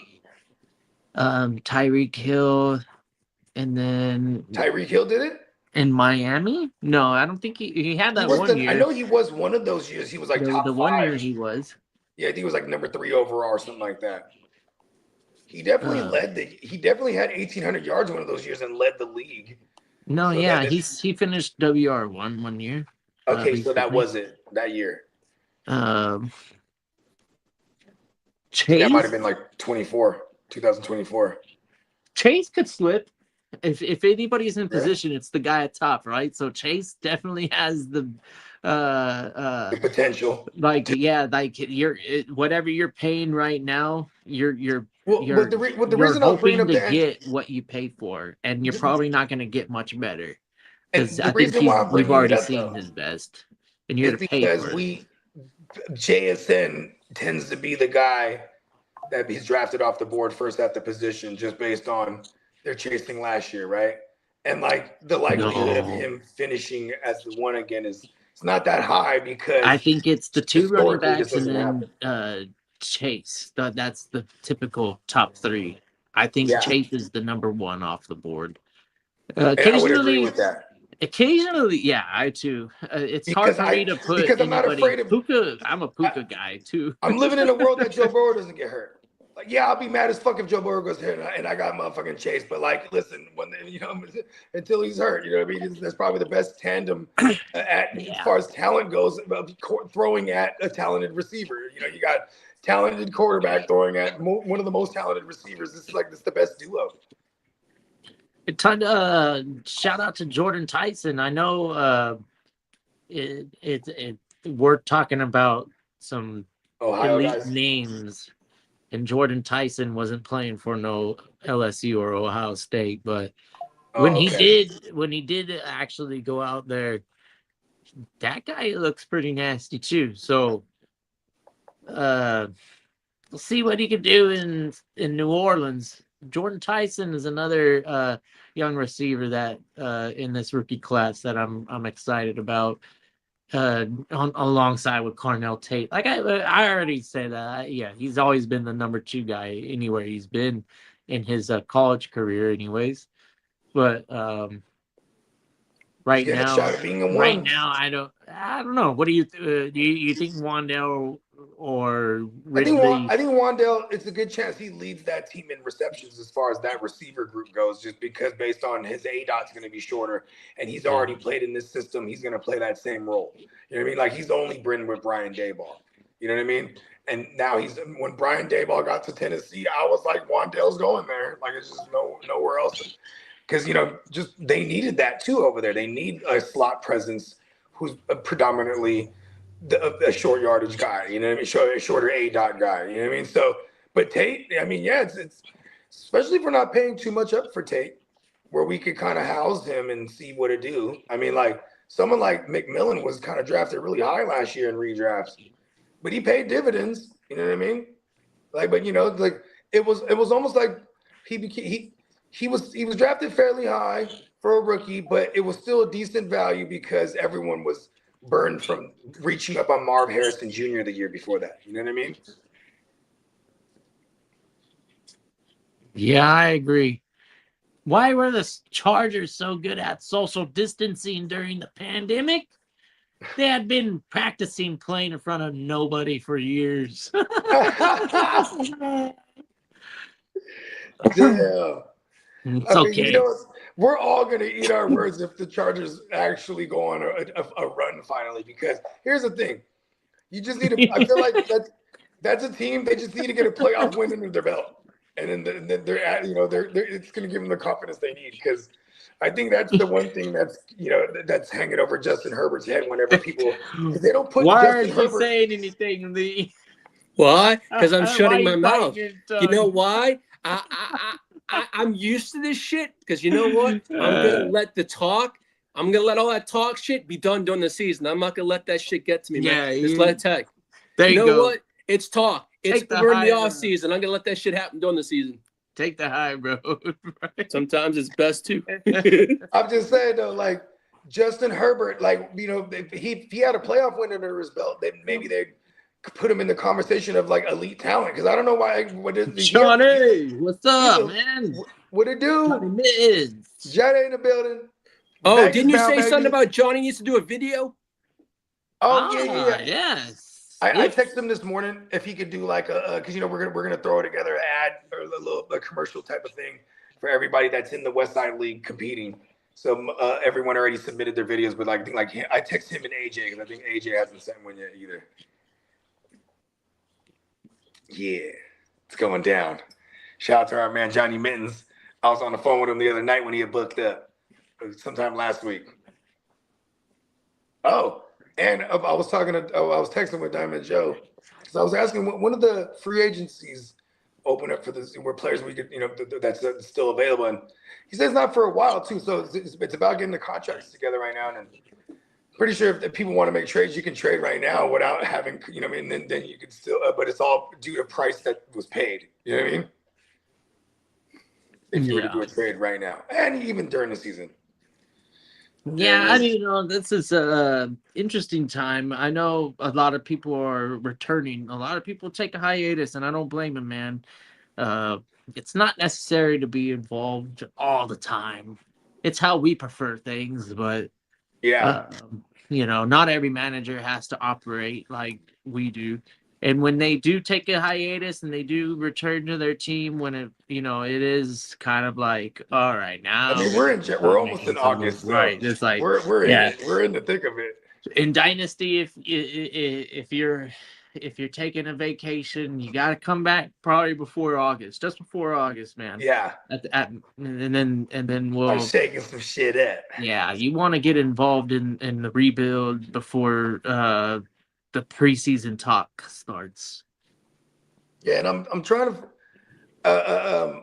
I got to push more on this 32, because we have like, I don't know, 5 or 6 spots to fill. Then there's a couple of cats in there too that still haven't responded to me, whether they're coming back or not. Shout out to my man Obi and my man Ike. You know what I mean? They're from my hometown and shit. Well, I think Obi's actually from the East Bay. Either way, yeah, they tried it out last year.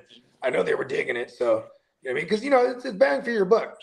There's a lot of people. There's different type of competitors out there. Because everyone that fucks with us, they're not anything to play with. These motherfuckers are all haters. You know what I mean? I ain't gonna hold it. You know what I mean? I don't like playing in leagues where motherfuckers is dead in the water. You know what I mean? Yeah. Yeah, I mean, in dynasties, we know the managers that handle themselves appropriately, and if you're in a position to rebuild, especially for the ones that are the orphan adopters, I got to give you guys all the credit. I don't do it, but the people that do it and they turn them teams around in one season. Yeah. I've seen Bogey do that. Yeah. Bogey does it constantly. I wanted that. Yeah. The first orphan I ever actually it was the second orphan I ever adopted. Bakes. There's a few of them. Bakes. I've seen him do it. Yeah. Yeah. I mean, it's fun. I mean, because it can be done from year to year. Like, I mean, okay, shout out to Sweetness. He just beat me in the Super Bowl. He was the worst team the year prior, and he went from literal worst to first. Yeah. Yeah, it is, right? I know, I hate him. Shout out to Sweetness. We tried to. So for those that don't know, our man Fornicator that was in the chat. So like I said, he was in town yesterday. He came through rock with me. Pretty cool too, man. We just had we had the first official listening party for the trilogy that I'm dropping.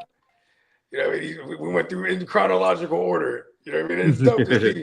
He was the very first one to hear it all, and he's like, "You got to send me," because I'm like, "You get the exclusive, of course." You know what I mean? Because he was driving from basically Sac County to Santa Cruz County. So, Clinton Kubiak just said that Kirk Cousins is the starter. That's for sure. Yep. We knew that. Look at their schedule. You don't want to throw that kid out there like that. You know what I mean? And you would imagine the Kirk Cousins is going to automatically have the leg up on a system that he's already familiar with. And then here's the kid learning the NFL, right? So, we knew that was coming. And they've even been saying little things here and there about potentially not even playing the kid this year, or at least not playing him majority of the year. You know what I mean? Protecting him. Protecting him from himself. I mean, you wouldn't want the kid to get fucked up and then there goes his confidence into next year, and then he gotta read all these fucked up blurbs about him and different articles talking about all the Raiders they might have missed on Fernando and blah, blah.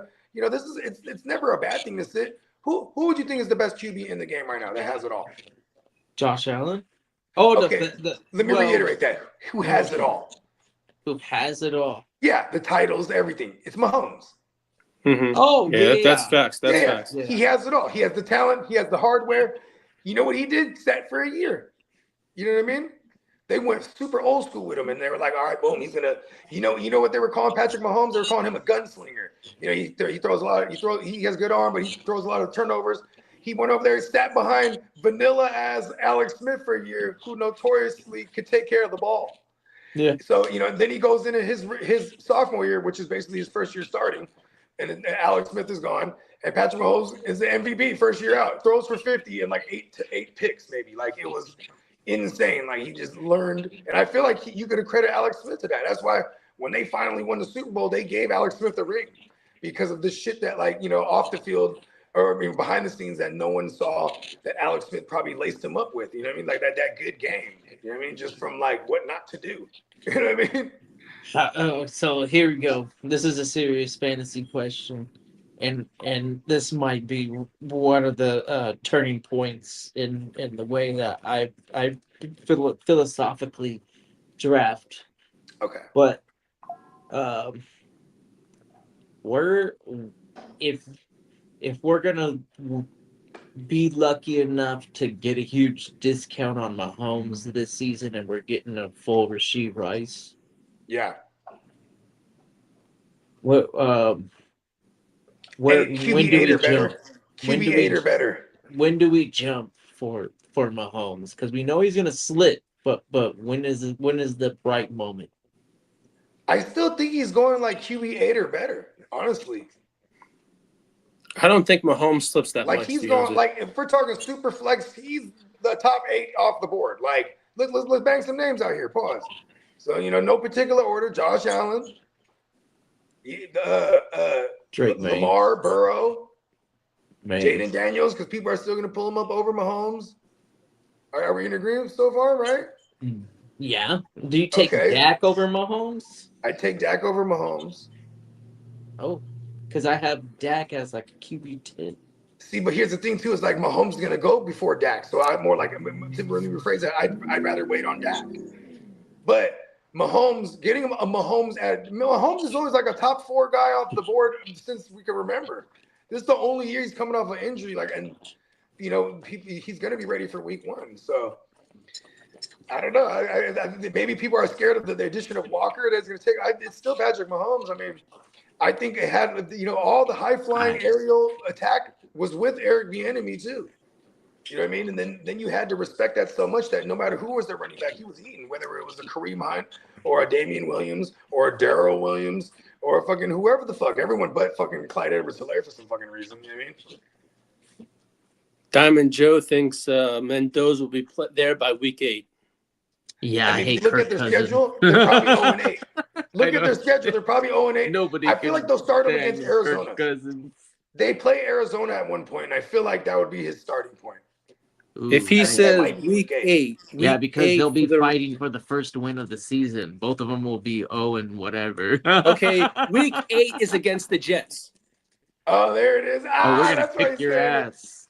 Yeah, no there way. it is. Yeah, that's Looks like it'll definitely be a a Jets win. win. Week 9 against the 49ers. Oh no, hold on. Hey, we're winning the It's Niners a revenge too. game. Geno Smith Niners revenge always game. play down to the competition. And Yeah, find they get the some way Niners to week lose 9. These weird games. Jets is winning against the Niners too. Everybody and their mama I know is going to that game too. I think we might have to. I was telling my girl wants to go to that game. The Jets? Yeah, everybody wants to watch the Jets. The Niners Raiders. Niners Raiders game. It's what is it? It's in October. Yeah, it's October 11th. Yeah.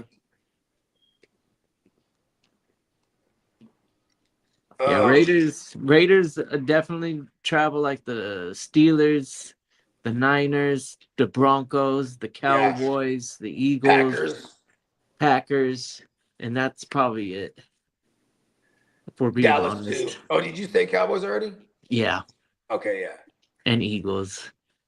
Yeah, like, whenever we host the Jets back in the days, you'll see like 1, 2, maybe like 20 Jets fans like scattered out. You know what I mean? Jets fans. We're like, yeah, man. We really do have a fucking solid fan base, and that's what attracted me to them. I was like, you guys are like the Chargers, but your fan base is solid. You guys, nobody bitched about them being in Jersey, but like, Orange County, LA, and San Diego, when you're in San Diego and you hear them going, like, that means something. Where everybody in New York, that's anybody, don't live in New York, they're already in Jersey, so hell yeah. That's as easy to get to the game. What's hella funny is Booga, when we were all on that one time and then you had left the show, Booga goes, how dare him go to the Jets life after that's where LT went. He said that's where LT went. How dare him? Oh yeah, I watched that. I went to that playoff game. Yeah, I went to both of the playoff games and watched the Jets beat the Chargers. He was like, all right, this is where I go one day. Yeah, I was down with it because there were so many Jets fans in the. Hey, there was a shit ton of Jets fans in the building. So crazy. I mean, that's San Diego. San Diego is a melting pot. It's like America. Yeah. It's like everybody moves to San Diego. And so we have plenty of people repping New York, and they showed out at that. The last game that I went to was a Saints game, and man, Saints outnumbered Chargers fans by a grip. Breeze was already playing. And the Raiders games, too. Every year back then. Oh, Raiders? That's a blackout. They call that a blackout. In Diego. It's called the blackout. They don't got no blue in the. I'm telling you, Booga. I'm sorry. That's the fan base is still the same. Same old story, bro. Same old Chargers. It's like the Cardinals. It's crazy because LA's hosting, and then I always keep forgetting that the Chargers are hosting too, I guess, if you could say it, because that's their stadium too. Because I just keep thinking because the Rams. Yeah. Right. It's the fact that technically the Rams they're are a tenant though. It's not theirs. They're a renter. You know what I mean? Good point. I mean, shout out to Spanos. All right, Booga. All right, Spanos has been appropriating some finances correctly. So I'm gonna Which give you a Spanos running little it now? slack, but the kids? Dino is the worst. Alex was the GOAT. Dino is the other GOAT, the GOAT from hell. Not the actual GOAT. Yeah, not the greatest of all time GOAT. Yeah, he's that other GOAT. He's that Epstein Temple GOAT. Oh no. Allegedly. That little blue and white temple they have on that island. That's what they say is inside of it. Is like some fucking statue of entity, and look like a goat. Whoa, like Baphomet or whatever. Yeah, that's exactly Baphomet. Yeah. Yes, and for those of you that want to go down all kind of rabbit holes, be on the lookout for the new show coming at you, the Dunning-Kruger effect. Yeah. starring the Catman and myself, and we're going to take you guys down. We know everything. I'm telling you. So we're going to tell you everything we know. We are some know-it-alls.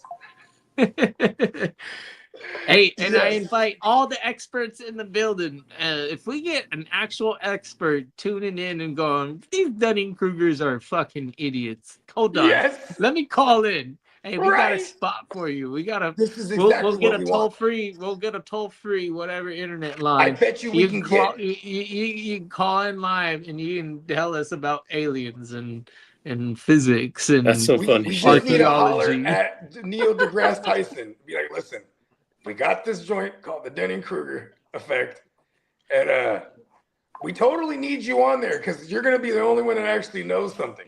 Yeah, we're gonna talk about a bunch of. We're gonna swear we know it all, though. We're gonna carry an actual. We're gonna carry the load. Conversation. It's gonna go somewhere. It's gonna be nice. All right, we're just not gonna, We know enough. Yeah. We're gonna swear we know it all. From an expert in this one, please. When it comes to the pyramids, what's really going on? Thoth just thought of it, and it happened just like that. Bink. That's my new theory. I've been going with this one for like the last couple of weeks. I was like thinking, okay, if Thoth is like the Atlantean priest god, and he's like has all, he even in the Emerald Tablets he says, build I will the Great Pyramid. You know what I mean? Boom, he did it. He did it. I mean, structurally, it's the most sensical, easiest structure to create that is tall. Back in the day, especially. Have you seen the effect of what? It's all speculative of how they got so much precision on these cuts, but I think we're just ignorant because we lost the records, and we're not giving humanity enough credit that we can fucking do cool shit. Honestly, I think we're freaking out and thinking that we're not good enough for some reason. But no, I think we're give us hundreds and hundreds of years to be the best rock people. Hey Marco, to answer your question, the first international right now we're not the 49ers. Hold on. Fucking care. We got better material. We got metal. Metal will send us to space. Rock can't. That's where it's so stupid. Where an alien, why the fuck would they fuck with rock when they got, they got to fucking worry about spaceships? Well, these rocks have a material in them where you could, conduct like electricity and things of that nature.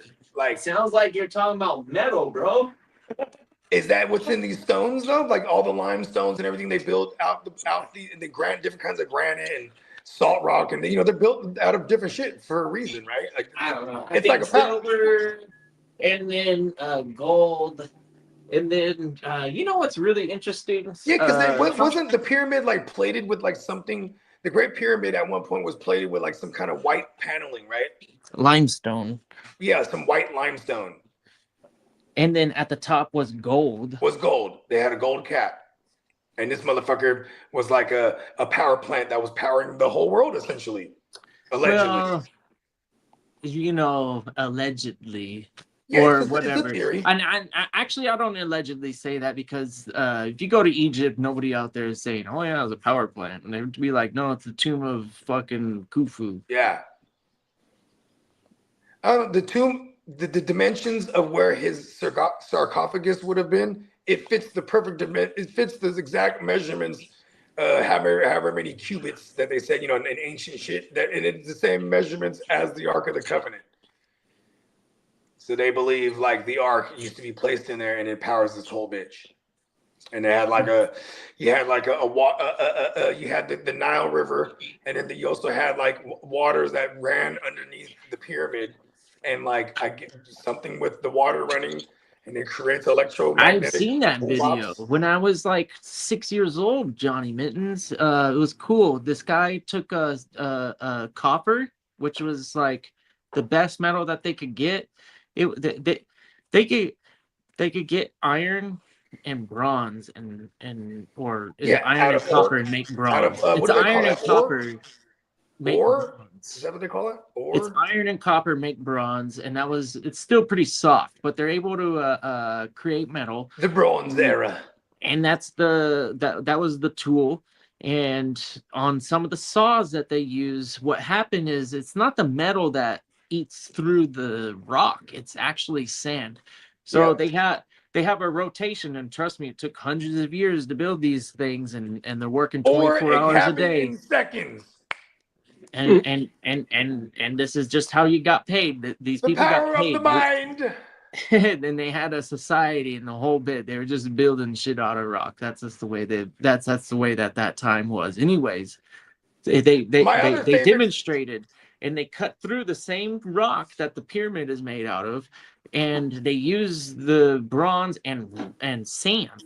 The abrasiveness of the sand and the motion and the heat derived from the saw that the two guys that was going back and forth for an hour. They were able to start slicing through the rock. It would take hours and hours and hours to cut through the whole thing, but you got to remember there was more than 1 million of Egyptians during this day. Hold on. This was a nice place to live, Cairo. It was the River Nile was. What did they right call there. it before that? Before it was Cairo, they called it like Alexandria was Alexandria was the other city, and that was Alexandria was basically the world when he was ruling shit. On the coast, Egypt. So where Cairo is, it's not on the coast, and then where Alexandria is, it is on the coast. So Egypt is a coastal country. They called it Kem. I think that's what they called Egypt back then, right? Kem. Or Cairo. They called Cairo Kem. If you really want to. Hello, Denner Kruger effect. I'm gonna act like I know. I think Plato was confusing Alexandria, or when he described Atlantis, because I think he was doing fiction right there when he was describing Atlantis. He was using a lot of whatever Alexandria was. But he was also what was Plato's uncle? He had like an uncle that he got most of the descriptions of Atlantis from him, because it was like who Aristotle? Is it whoever went? There was a philosopher that went to Egypt, learned all. I think Plato was the first person to actually describe Atlantis. Okay, so Plato went to Egypt. It was his first description that was picked up years later by another philosopher, another Greek philosopher. Help me out here. So when Aristotle. And he started talking about the 3 centric circles and all that description came from Plato's. Yeah, because Plato was verbal story and then a little bit of writing, but like the Platonism is is like what we use in psychology or not psychology. What is that? Philosophy. Yeah, philosophy. My bad. He's one of the originators of that, because before the Greek, there hasn't been any written record. Who said I but think Plato was kind of like before written records even existed, kind of like that's how old he is. Who said I think for there I am or something like that? I don't know. That's a good one. Socrates is another one. Yeah, Socrates is what Plato wrote about. So Socrates is not necessarily considered true. Like he might not be an actual person. Cool. Because Socrates. I didn't know that. Yeah, Plato wrote about Socrates, and looking back at the there's no record of a Socrates. There's not really any evidence of that guy, but Plato, yeah. It's funny. I actually just threw Socrates in a bar yesterday or the other day. I said, it's places, like the Greek gods. I said, what I say? Oh, I said, focus was the hammer that broke the chains of poverty. I'll be on a shroom thinking like Socrates. You know what I mean? Because I was like, I just need a philosopher right now. I didn't know he was a made-up guy. Yeah.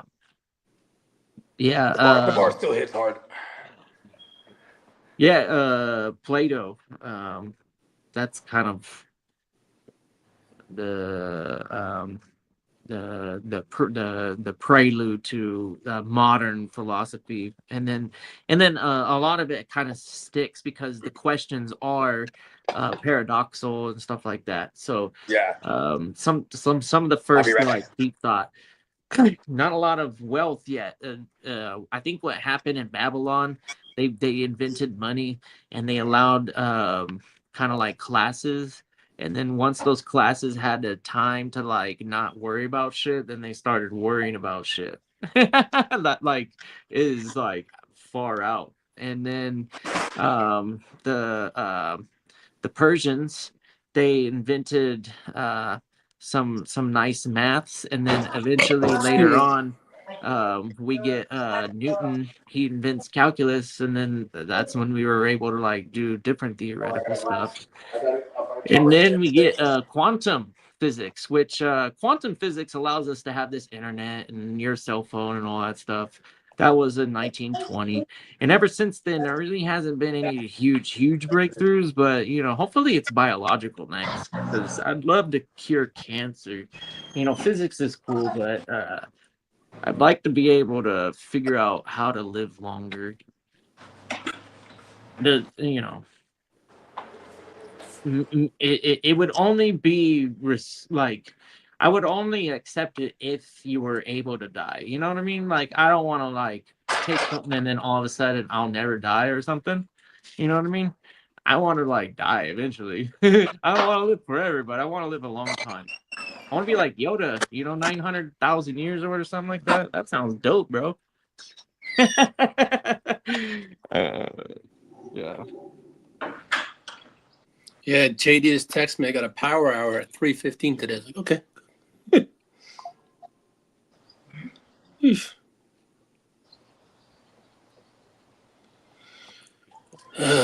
Yeah.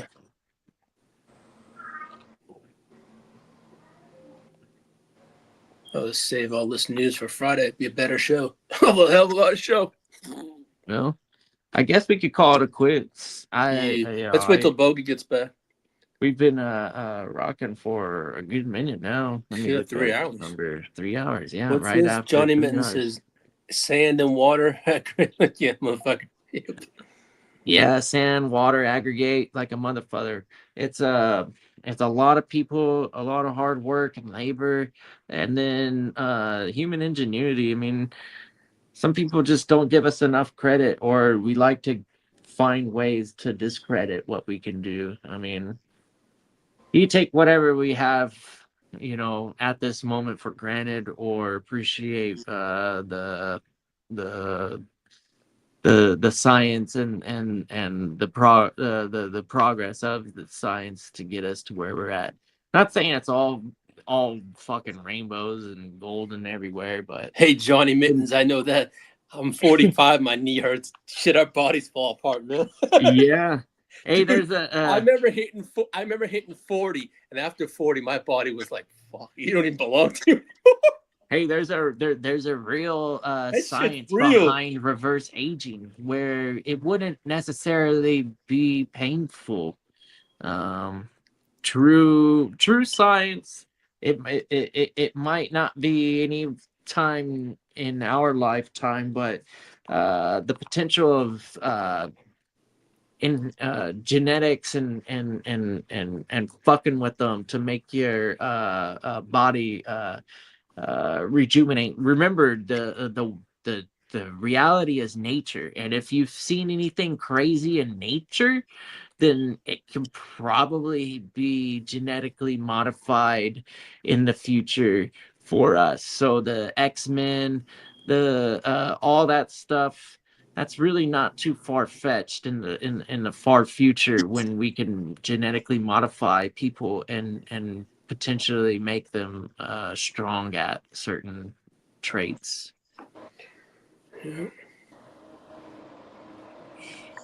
And wouldn't one of them be fucking Wolverine? Wolverine would be like amazing, and a pain at the same time. But then like it just gives you an excuse to be an alcoholic, and that's what he chose to do anyway. So you're like, man, I fucking hate my life. There's nothing in this world that can fuck me up, and all I want to do is fucking get in a fight where it's even matched and I can really go at it and feel like this dude fucked me up, you know. That's the type of mentality Wolverine had anyways. Yeah, okay. I was wondering what kind of conversation I just jumped into. Wolverine, yeah. Yeah. You know what's crazy too? Wolverine, genetically modified humans in the future, Bogey. I think we're gonna be so good at genetic modifications that we're able to make like X-Men type of humans. I'm with you. Think about this. Like for stuff like Wolverine, right? He obviously had the rejuvenation properties. So Yeah. and he had little man syndrome. He was fucking everybody up. You know, in comic book accurate Wolverine, he's like a 5-footer, you know, 5'2" maybe. You know, he's a savage. Yeah. But he's also at one point when they grafted his whole skeleton with adamantium. So he walking around like at 300 plus pounds, just in pain all day, but you know, his body just keeps rejuvenating constantly. You know what I mean? Exactly. But he's just angry. I still feel it. Still feels the constant pain, but even though his body keeps it in check. Yeah. That's why when they do the old man Logan story, he starts getting like adamantium poison, like because now his rejuvenation properties have they've weakened tremendously from, you know, the his body constantly having to rejuvenate because it's just being torn up from the inside by this adamantium. You know what I mean? But he's awesome. He keeps healing, so it's like fuck it, we're going with it. I didn't watch the new X-Men. They came out with season 2 of X-Men '97, but I haven't started yet. But they're definitely picking up from when Magneto ripped the adamantium out of Wolverine. Oh, yeah. Okay. And in the comics, when they do this, he goes on through like a feral Wolverine phase where he like runs off, and, you know, because runs off into the woods and he's got the bone claws again because, you know, he healed up after he got the whole shit ripped up out of him, but he also goes like kind of crazy for a little while there. You know what I mean? Yeah, I'd imagine, bro. Feral, like, could you imagine Wolverine. having to recover from losing your skeleton or whatever the fuck? Yeah. Losing your skin, the whole body, everything. You know, he healed up. You know what I mean? Yeah. Only the adamantium was removed because, you know, he can't. So then, you know, the Deadpool Wolverine thing. That's an interesting idea. Like, who has the better I think Deadpool has to have the better one, right? Until he gets eventually to hell all the way. Deadpool was a human first. Yeah, but he already went to hell, so he was recast, right? Isn't he kind of like Spawn? No, that's Spawn. Oh, he's not like Spawn? No. So Deadpool, he was a mercenary. He was like a hitman for the government. And then they have what they call the weapons program. That's why Wolverine is Weapon X. So he was the 10th experiment by the weapons program. This is some government shit. They're doing tests on mutants, making them like killer weapons. So Wolverine, they grafted him with the adamantium, and they're going to erase his mind and then they did erase his mind, and then so for a little while there, he worked as Weapon X, just killing for fucking the government, whatever. You know what I mean? And is that when he found Chudiko or whatever her name is? So he eventually, he don't have any of his memories for hell long, right? Oh. So like he finds himself into Japan, and he has that whole arc with that chick you're talking about, right? And then he trains with like somebody over there, so he just becomes a super badass, even more trained killer though. You know what I mean? Like he's like a ninja now too. You know what I mean? Wolverine's story is badass because he's been around for a couple hundred years. You know what I mean? He didn't fight in all the wars, but then you get to Deadpool. So now, like I said, in the weapons program, and Deadpool, so he's a mixture of like all kind of motherfucking shit. You know what I mean? But like they genetically enhanced his rejuvenation properties that they got from Wolverine and other, I'm sure Sabretooth and other mutants that had that type of ability. And then they put it into Wade Phillips, or Wade, is his name Phillips? Wade Phillips? Anyways, it was just Deadpool. Okay. And like, yeah, like actually the Deadpool movies where they show the little origin, it's not too far off. The first time I ever remember seeing Deadpool was when he was trying to be with the X-Men. In the comics, or? On a TV show. Oh yeah. The cartoon back in the day. Yeah, there was one of the TV shows. I remember seeing Deadpool. He's the merc with the mouth. He's already, they're already making him say wisecracks. Yeah. In the comic, somewhere in the comics, like in the 90s or whatever it was, maybe even late in the early 2000s, they had an issue where Deadpool makes a comment. He's like, yeah, because he always breaks the fourth wall. He's like, yeah, and he's like, and one day, what's his name? Ryan Reynolds will play me in the movie adaptation, and it actually came to fruition. For real? They wrote that out like that? I mean, I don't think it was exactly planned. It was just like a joke, because the merc. When you read Deadpool comics, he's killing hella fools and joking about it the whole way, and he's breaking the fourth wall. Like he's one of the more violent Marvel characters, but he's hella funny too. Like that's how they kind of try to. Yeah, that's why he was the fan favorite. He's badass and he's funny. Yeah, and the Deadpool action figures back in the day, like if you found one, and that shit, those shits were hella rare too. Like before the movie, where they barely made Deadpool figures. If he came out like in the Legend series or something, that was like a highly sought after joint. Yeah. Right. Then when the movies come out, things become more valuable. Like Cable, I remember my partner, he needed some money. We were in high school, and this is when they still had comic stores. Like, so he went to the comic store. He had a Cable #1 and it was like with the ticket of authenticity or whatever, the certificate or whatever. Fuck. And the guy was like, "Listen, I'll give you $15 for it." And he's like, "You don't give me like 50?" And he's like, "If there was a movie out, he's like, then it would be worth more." He said straight up. And it's funny because like I'm pretty sure that Cable probably earned a little bit of more bread. Might not be too crazy still, because it's not like he had his own movie, but he was definitely all in those motherfucking Deadpool joints. That would be cool if they did like a Cable series, because that's another guy, like he's a time traveler, so he's all in the mix everywhere. You know what I mean? Yeah. Shit, my bad. Did we even do the news? Did we not do? No, I got a power hour in about a half an hour. Okay. Oh shit. So with JD, yeah, he's got to do it. What we're gonna do? 1:15. Yeah. He's going a marathon today. Let's go. 4 shows today. Yeah. But Friday's show is going to be lit, though, man. I got a good luck. I had also got some. Jerry Jones says it's good. The deal that they have in place with George Pickens is to make him a Cowboy for life. There we go. See, I was just saying that earlier, bro. I guarantee there's an offer already. No, that's why it's taking so long. They want to make him a Cowboy for the rest of his career. About it. That's what they're talking about. Show the league that we can get 2 alphas and pay them.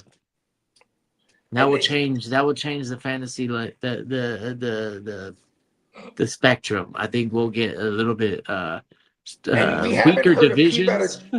We haven't heard a keep out of George Pickens. Pickens has been doing everything you're supposed to do. He's doing all the fucking football operations. He hasn't held out on nothing. So he might know that this deal's they're gonna get met on his number. You know what I mean? Then he might try to reset the market for who's the highest pay right now, Chase? Right now, Puka's the next one in line to reset it.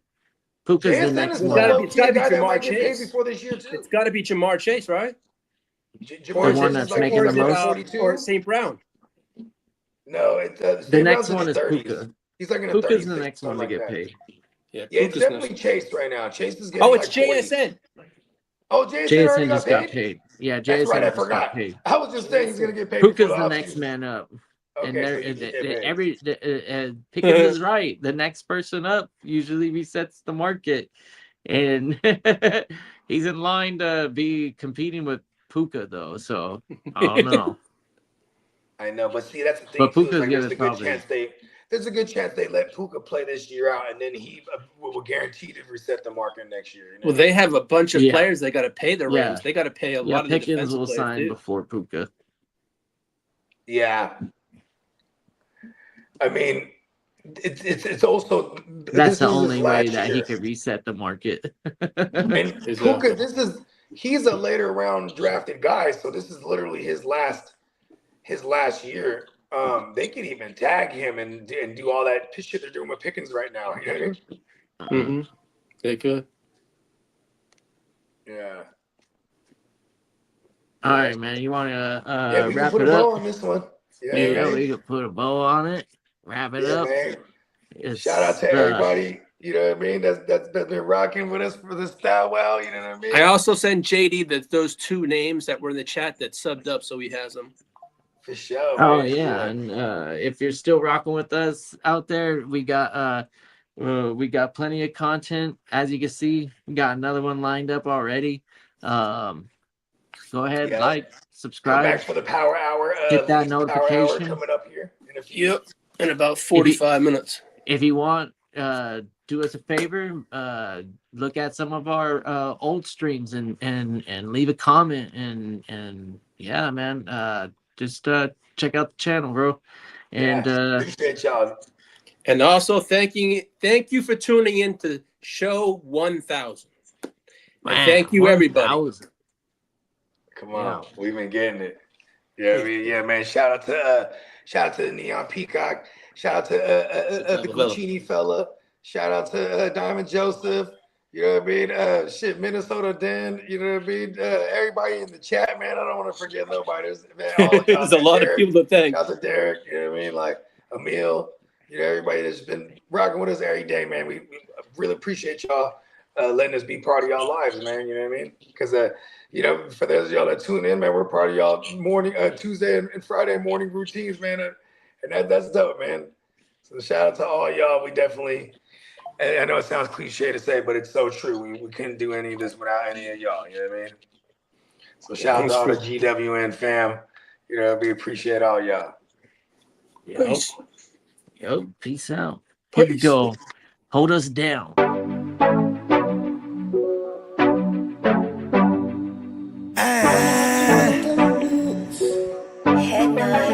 Scott. Yeah, let me quarterback this. We came a long way from throwing money in the mattress. I played a long game to get rich. They say the game is a bitch, but the bitch is the baddest. Bogey Scott Flame won't change my name like I'm Cassius. Keep flame cause I'm cautious. I'll burn you to ashes.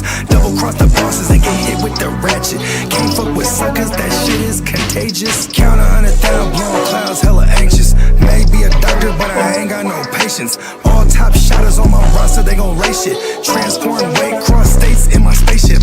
Sky free, but ain't nothing free, bro. Allegedly 4 feet in my Pico.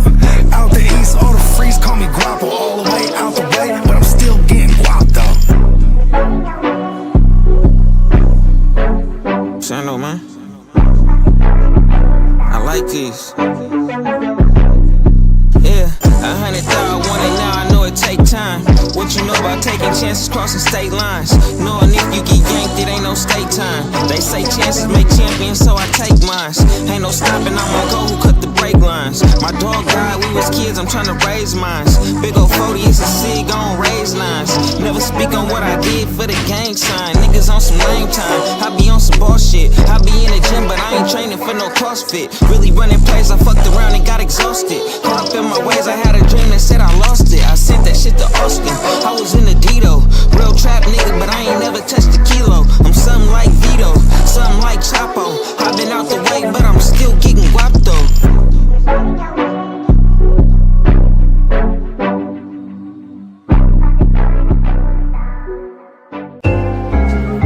Yeah, we back, ladies and gentlemen. Prop one, that's him. You know, we back in business. For sure though. Okay, let's go. We back in business, the dynamic duo. You know, numero uno with the Prime One production. We bumping out your speakers, freestyles killing them like LA leakers. She a freak, bruh, if she bent over in every IG post, TikTok freak bot. Chat GPT, no matter what, they ain't fucking with Bogard or the block, baby. Bitches down to go deep like the Navy. Shorty only met me on the first night, now she wanna have my baby. Can't let these groupies make these movies and try to slander a nigga and put suck on my name. What happened to the game? Lanes done trying to take over the landscape. Niggas migrate, try and get a rebate. Politicking, gotta debate pros and cons. This is it, what? Bogard in the block be the shit, what? Let's get rich, what? Money falling from the sky, can't quit, what? Now pop the bottles, get a spliff and get lit, what? This is it, what? Bogard in the block be the shit, what? Let's get rich, what? Money falling from the sky, can't quit, what? Now pop the bottles, get a spliff and get lit, what? This is it, what? I can't be left to my own device. Looked in the mirror and I had to take my own advice. See things clearer, I had to go and roll the dice. Smear all your mascara cause y'all hoes in life. This the type of dope with the stamp, bro. Can't make too much noise, I keep my camp low. Band on the run, counting banzo. I do this shit for fun, this shit come natural. Money falling from the sky like it's magical. Still mean business even if we dress casual. Even when I'm rich, I still demand some more. Ass Interpol, we international. Smash like a grand national. Bogey in the block, we got everything you asking for. Yeah, you know my status quo. Shout to all my concrete this is jungle it, animals. Bogard in the block be the shit, what? Let's get rich, what? Money falling from the sky, can't quit, what? Now pop the bottles, get a spliff and get lit, what? This is it, what? Bogard in the block be the shit, what? Let's get rich, what? Money falling from the sky, can't quit, what? Now pop the bottles, get a spliff and get lit, what? This is it, what?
Scott!